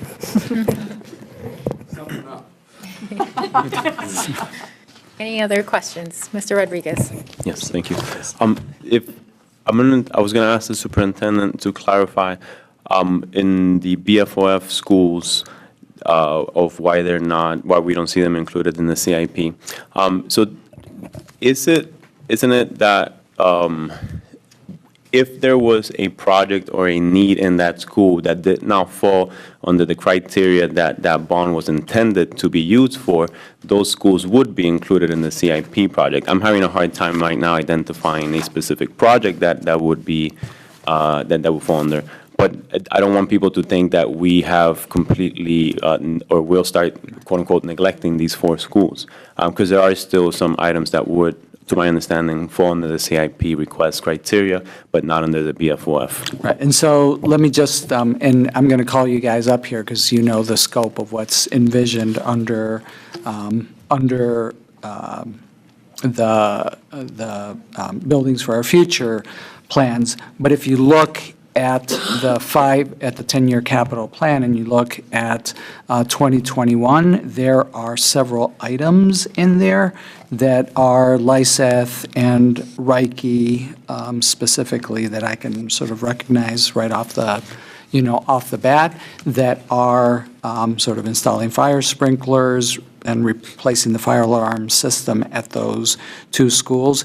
So there could potentially be things that are either not under the BFOF construction parameters or need to be done regardless, or, on an expedited basis, because they need to be done. I pointed out last night, for example, that we did significant renovations to the mobiles, to the cottages at Presumpscott over the course of the summer because they were in disrepair and they really needed to be brought up to speed. Obviously, those are intended to be done away with the rebuilding of the school, but for the time being, we still had to. And so those are investments that we will need to make. So on those specific ones that I talked about, the fire sprinklers, the fire alarm, the fire sprinkler and fire alarm at Lyseth and the fire alarm at Reiki, are those under the BFOF or are those not under the BFOF? Or is it just a timing issue? It's a timing issue and a system that was previously in the CIP. When we're looking forward of the escalation of construction costs throughout the BFOF, systems, additions, renovations, how we need to look at what would remain in CIP. That's that side of it. But specifically for, say, you don't see Presumpscott School in this year's, is that the more specific judgment on that is that they were rated at 3s and 4s. In many of their envelope areas, they're heating the roof, the windows have been replaced within 5-7 years. It's not an indication of what may be forecasted for capacity studies or anything else. It was a school that could withstand the test of time over the time of till it's the one that's renovated. So then it's not reflected in the CIP amounts. It's not an indicator of anything other than it had a better quality standard from a 0 to a 5. They were rating in the critical envelope areas 3s, 4s. They're paving. We have money in that for CIP to take care of those issues. Where the assessments that were driving them into a lower amount. So their 3 contrasted to another school's 0 or 1. Got the placement in the CIP on those predicates. And of course, we have, as Mr. Stilfen just mentioned, made previous investments in those schools on a more recent note, whether it was paving, lighting, energy, and in our current year, the 2019 year, the ADA improvements we'd like to make, they're kind of across the board too, not just, at the other schools. So just one last thing. I felt at yesterday's commission meeting, maybe that wasn't entirely clear when the CIP documents were presented. Maybe at the next meeting for the commission, if a few minutes could be spent clearing up that those schools are not just completely removed from the CIP process. Thank you. Thank you. Any other questions? Mr. Atkinson. Can I ask real quick? I know there were some different when we had our safety discussion last year, or maybe it was earlier this year, around door access. It seemed like there were some different options. So I was just wondering what the intent of the door access controls is, what that system will look like. In the 3 high schools that we're targeting, here in Portland and Cascaway or Pat's here, from all doors with electronic access to a possible, not all doors in maybe Portland or Deering on parameters that administration would set for entering and exiting the schools. There may not be every door, but the intention is to have electronic access, swipe, fob, entry into the doors at the high schools. So to say every door, I can't say that now because we need to talk to the administrators when we go about doing this and see how they want to channel and have flow through their schools. What makes sense to them, what makes sense to security. If a door is not electronically swipe access, it will be dummy locked, meaning that you can go out, but you cannot come in from the outside with a key or any other method. So to be a combination of that. Does that answer your question? Absolutely. Yep. Thank you. I just wanted to highlight that this is a marked improvement from my first visit here. I can still remember my initial interview for the job.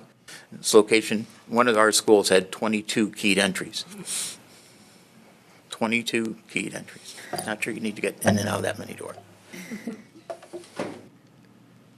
Any other questions? Seeing none, is there any public comment? Seeing none, is there any board discussion?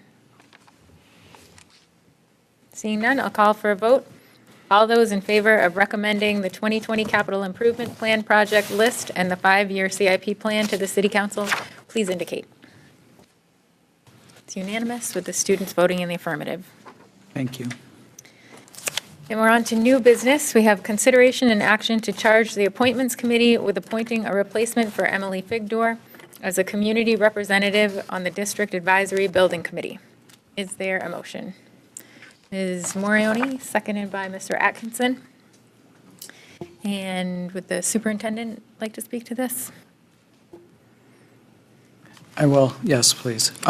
Last winter, the Board of Education established a District Advisory Building Committee, the DABC, to advise the board on the buildings for our future construction projects.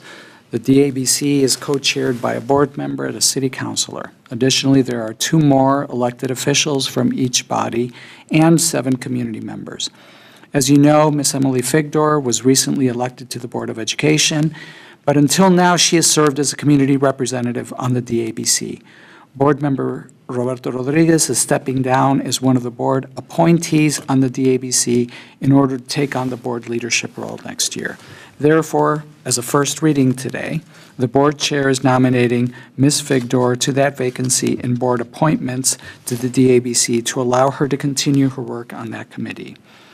Once approved after the second read at next week's meeting, the board chair would then need to appoint a new DABC co-chair from among the board members that are on the DABC. We are bringing to you today a consideration and action to charge the board's appointments committee with selecting a community representative to replace Ms. Figdor, who will no longer be eligible to serve as a community representative in her new capacity as an elected official.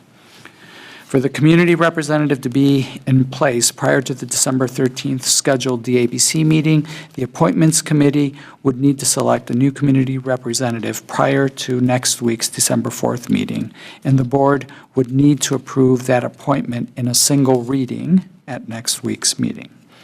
So the second reading for Ms. Figdor's appointment and the vote So you're looking at that as a first read. Today would be next week at the December 4th meeting, and at that time, we would also expect the board chair to select a new DABC co-chair so that they would be in place for the December 13th meeting.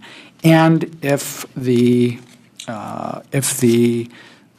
Appointments Committee has the ability to come together in this short period of time to make a selection for that appointment, and that is, completed in time for next week's meeting, there could, in theory, you could have somebody, it's obviously a very tight window, but you could have somebody in place so that for the December 13th scheduled DABC meeting, we could be at full capacity.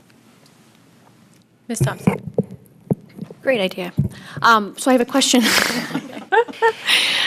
We have a list of people that did come forward, so we're not like starting from scratch to find somebody because we have a list of people that already have expressed interest. Isn't that correct? Yes, We're we not do. soliciting for new ones. I believe that that would be the most expedient way to select somebody. All right, thank you very much.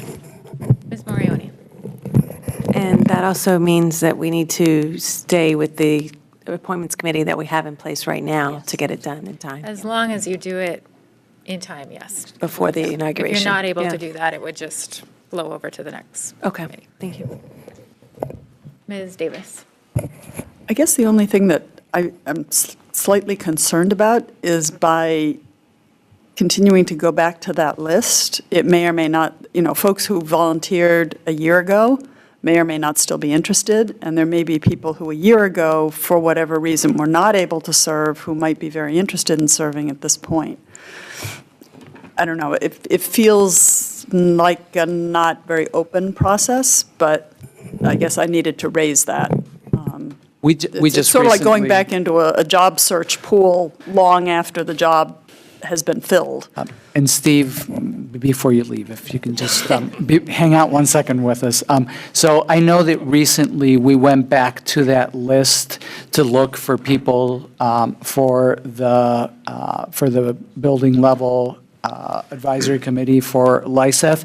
And so I believe, and Steve, this is where you can help me, I believe we did revisit with all of the members, all of the individuals who had applied for the district advisory committee that were not selected. We did reach out to them and ask them if they would be interested in being considered for the BLAC.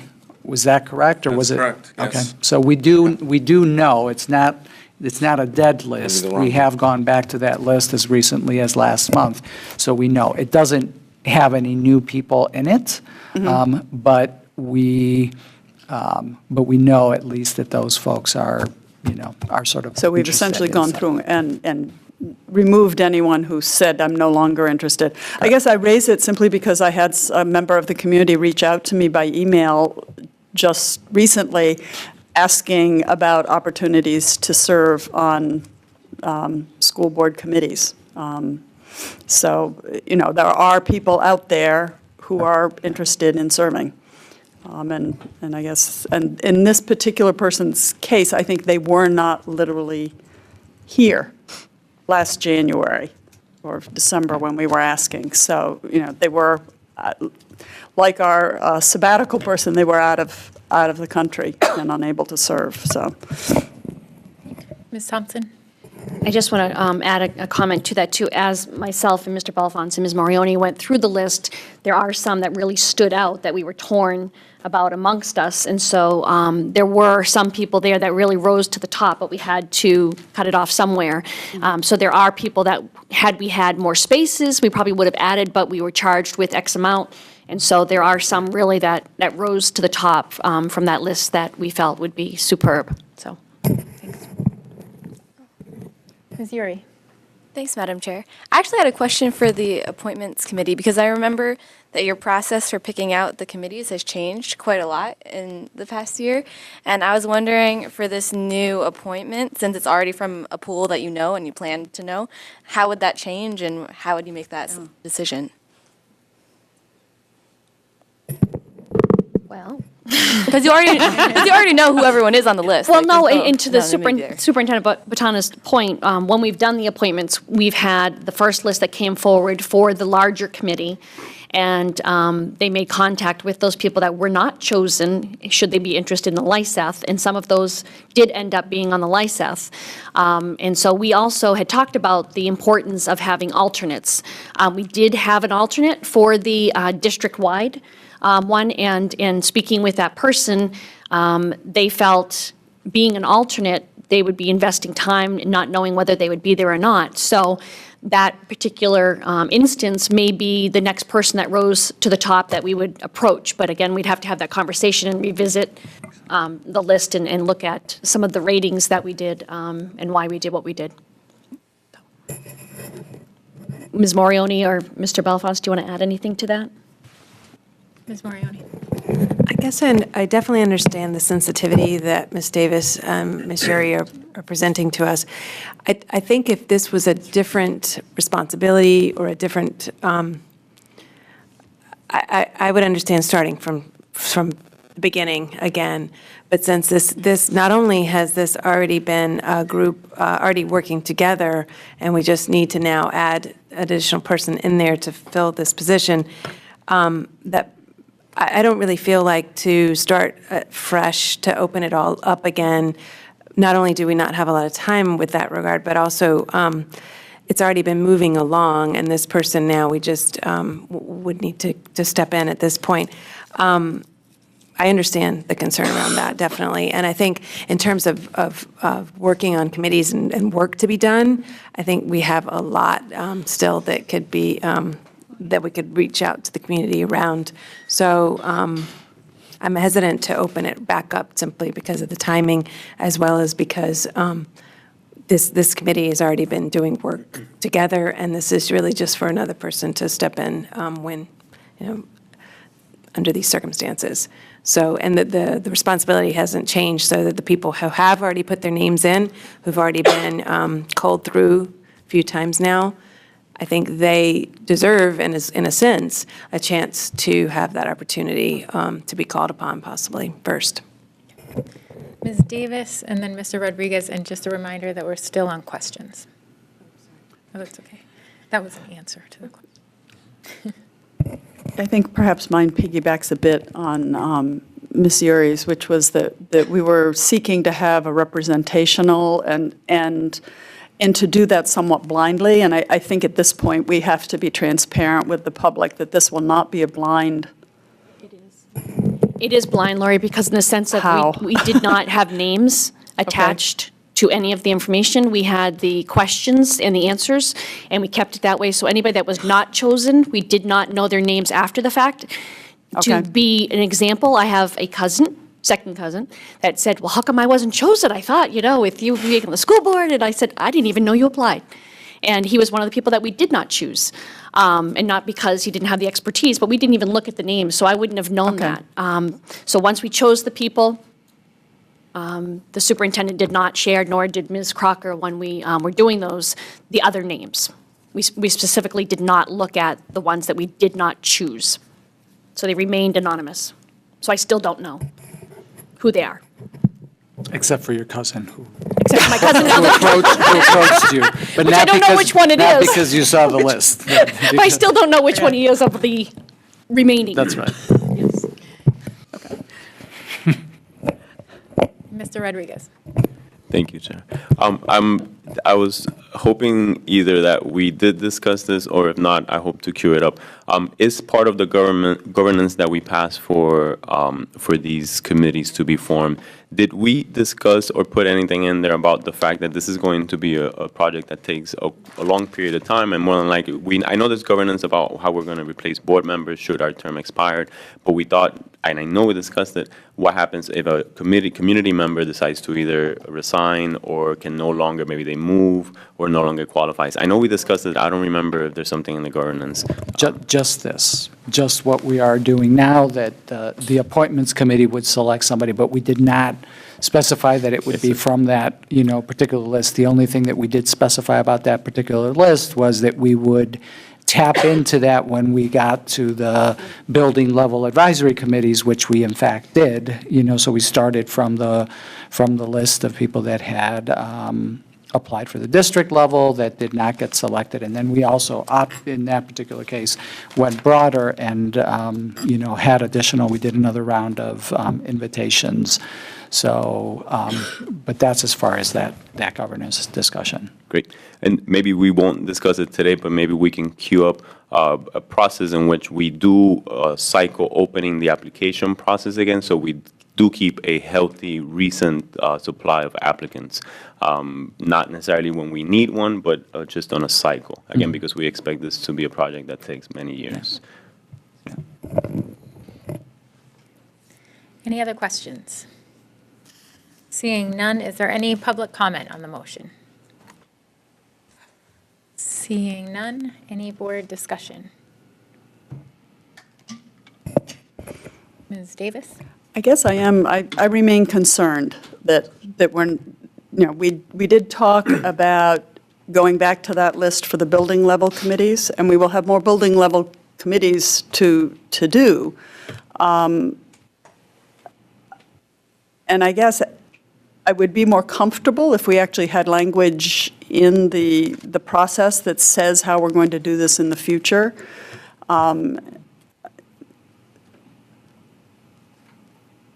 a little uncomfortable. I mean, election day was several weeks ago, so, saying that we have this tremendous urgency right this moment, Ms. Figdor's election is not a surprise to the board or to staff. And I would feel much more comfortable opening it up, since what we said before was that it would go, we'd use that list for the building level committees, but that we were silent on the other. And I think that it, to some extent, when we're trying to engage the public, it almost disenfranchises the public to say we're going to keep going back to the same list, even a year later. If this was a month later, I'd be in a different place, but we're a year later now. So I think that makes it difficult for me to support. Ms. Morioni and then Mr. Rodriguez. I'm curious to know if other board members would support two things. One is if we went back to that alternate person and asked that person if they would now be willing to step in to this role, and then we'd have that agreed upon. That's number one. And number two, if to Mr. Rodriguez's point around ensuring that we had moving forward, we would have a protocol in place that we did vote on and agree upon.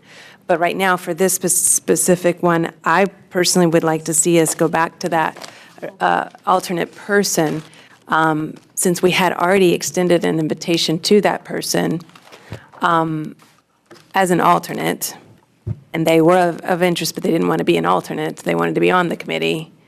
And so that's what I'm curious as to whether we could move forward this slot with that alternate person. Just wondering what. So I have Mr. Rodriguez, Ms. Thompson, and then I did see that Ms. Figdor is in the audience. She's raising her hand. And if board members wouldn't mind if I could invite her to give her thoughts on this as well. So we'll do Mr. Rodriguez, Ms. Thompson, and then Ms. Figdor. Thank you.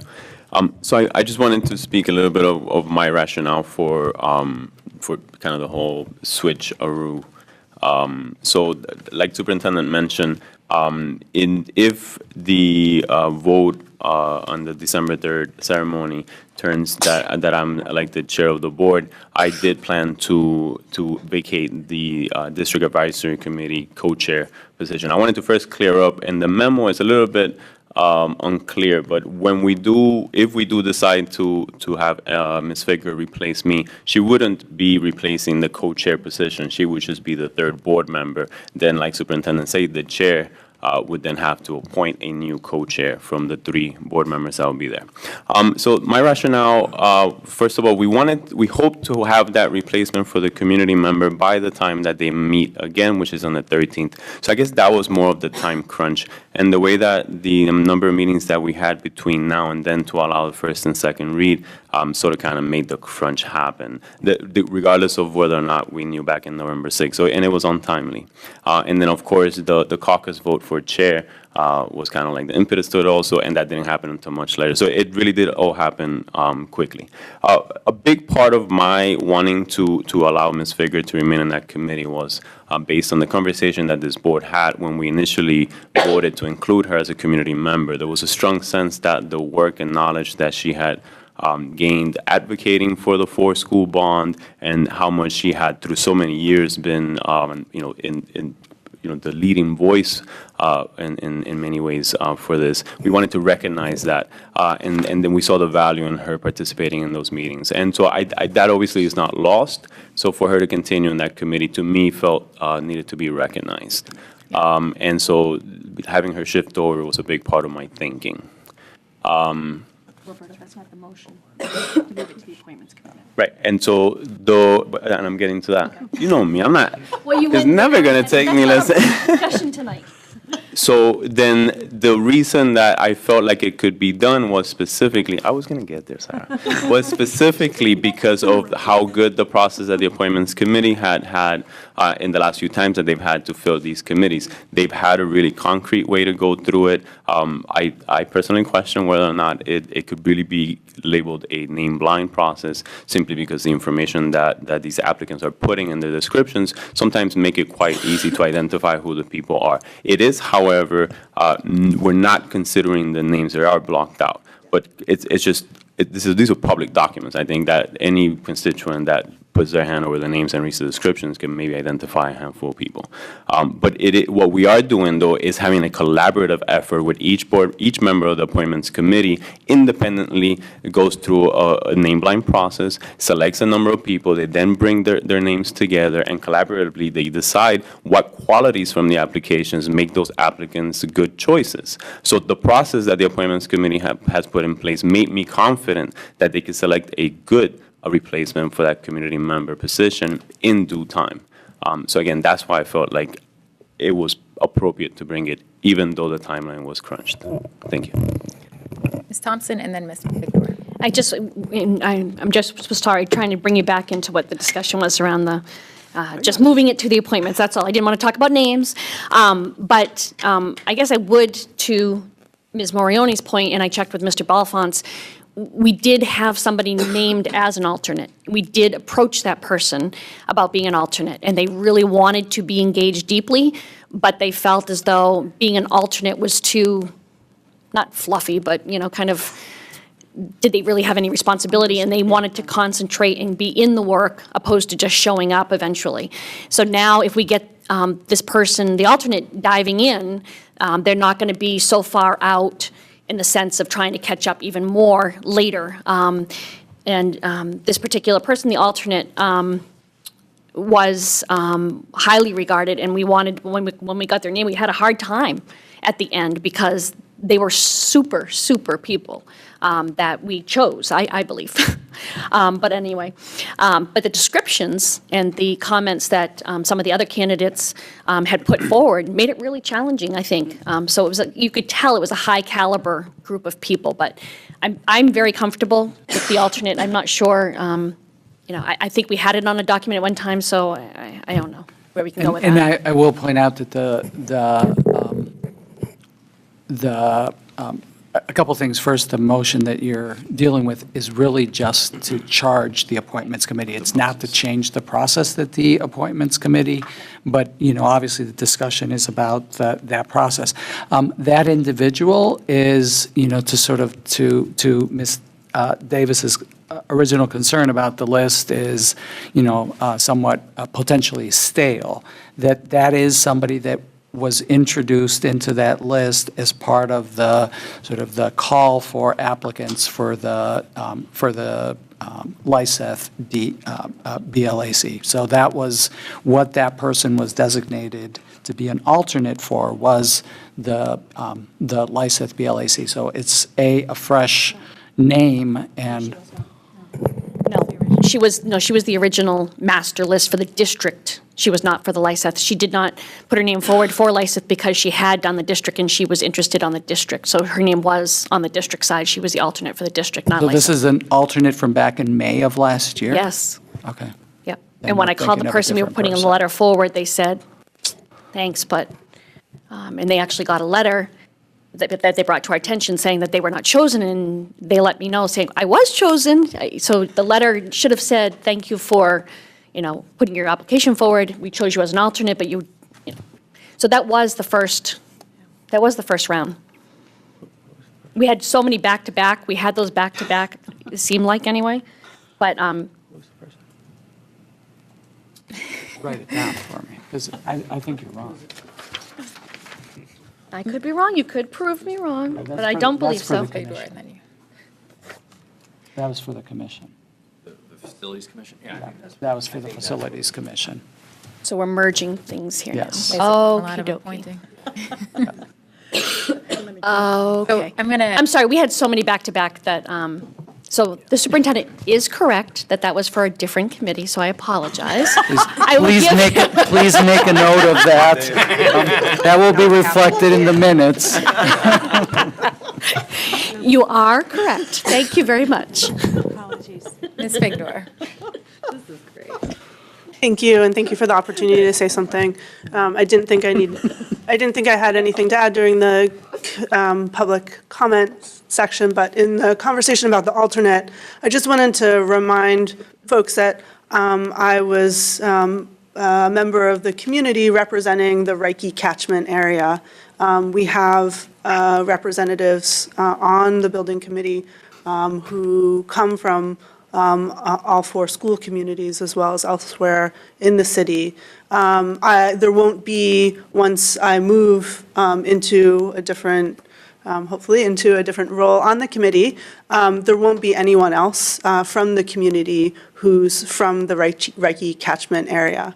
So I do think that is an important consideration going forward. And I would like to add that I know that some of the, there are members of the Reiki catchment area, not parents, but taxpayers who have asked me about the committee since I was elected because they're interested in participating, and who applied initially. So I don't think there will be trouble filling the position, and I really encourage the board to choose someone from the Reiki catchment area.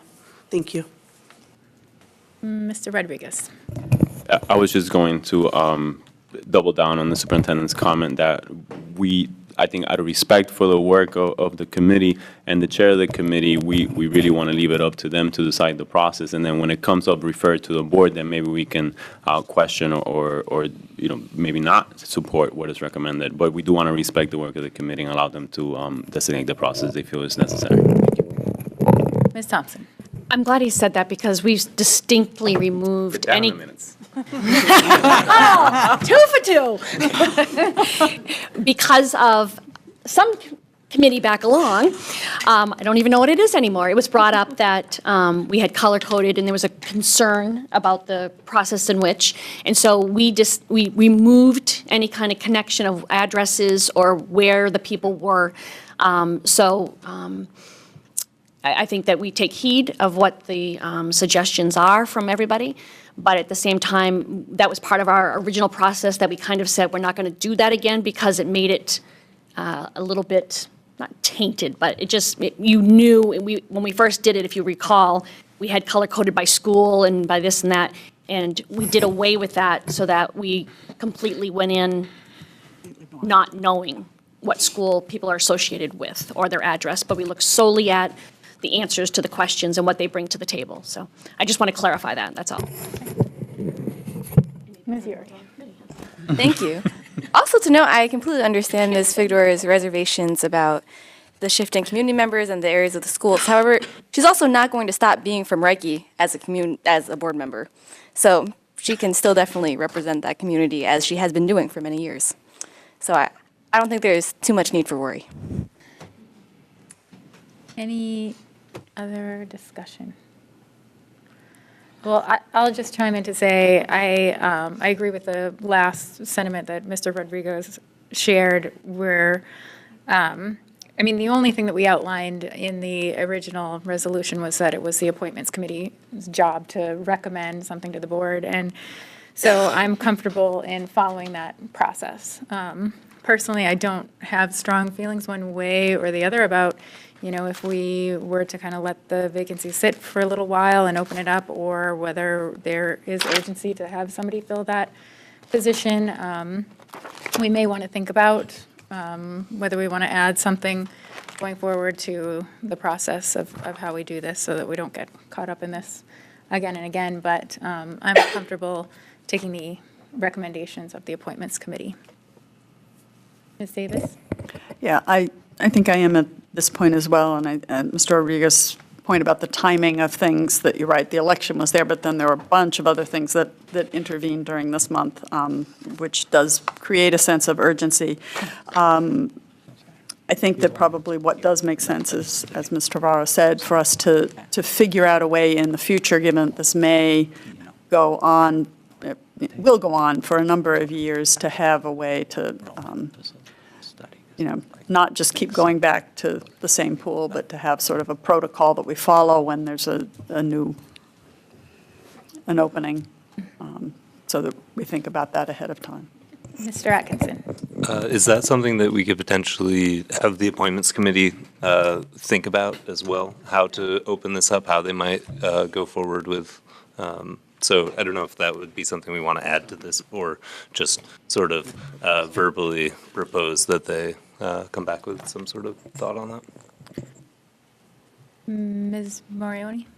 No? Okay. So my thought on that, perhaps maybe we can craft a motion for our next meeting, directing the Appointments Committee to come up with a process for future vacancies.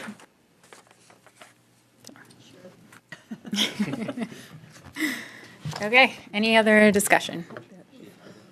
Seeing none, I'll call for a vote. All those in favor of charging the Appointments Committee with appointing a replacement for Emily Figdor as a community representative on the District Advisory Building Committee, please indicate. It's unanimous with the students voting in the affirmative. We have a first read to appoint Emily Figdor as a board representative to the District Advisory Building Committee, replacing Roberto Rodriguez. And we have consideration and action to approve the superintendent's July 2019 through June 2022 contract. Is there a motion? Mr. Atkinson, seconded by Ms. Davis. And I kind of spoke to this at the beginning of the meeting. Does the superintendent have anything to add? I would love to add something after you vote on it. Just in case. Your name might be on the invitation. No, my vote may be contingent. And so obviously, we did have executive sessions on this, and it was in your board packet tonight for review. So you've seen it. It shouldn't be anything new to you.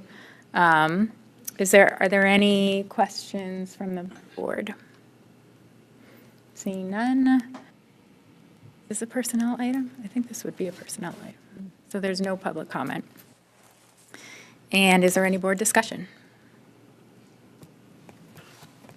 Seeing none, I'll call for a vote. All those in favor of approving the superintendent's July 2019 through June 22 contract, please indicate. It's unanimous with the students voting in the affirmative. And Superintendent, would you like to say a few words? I absolutely would. From day one here, I've been honored to serve the Portland Public Schools. There are not many places in this country where I would like to serve as superintendent. My experience from day one has been that Portland has a deep commitment to public education, a strong belief in the value of diversity, and an equity ethic that matches my own values to a T. I love every day of my job here, with the exception of the hard weather calls. I was actually impressed that you let me vote. But even in those, I feel that I'm learning and getting better all the time.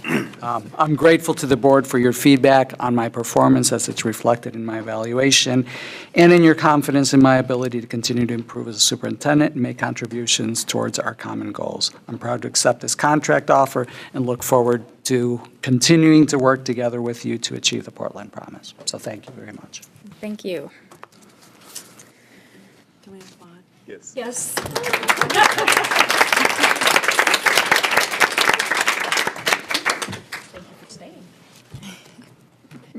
All right, we're on to personnel. Consideration and action to approve the personnel items listed, probationary teachers. Is there a motion? Mr. Rodriguez, seconded by Mr. Atkinson. And would the superintendent like to speak to this motion?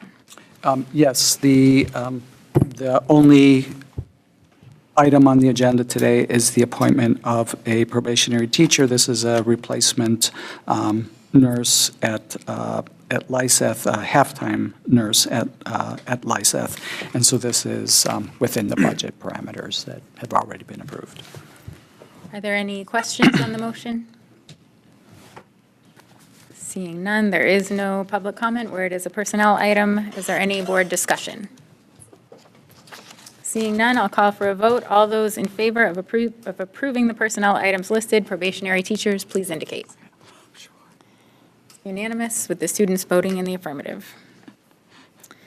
And where it is before the hour of 10 o'clock, we would invite public comment on any items not on this evening's agenda.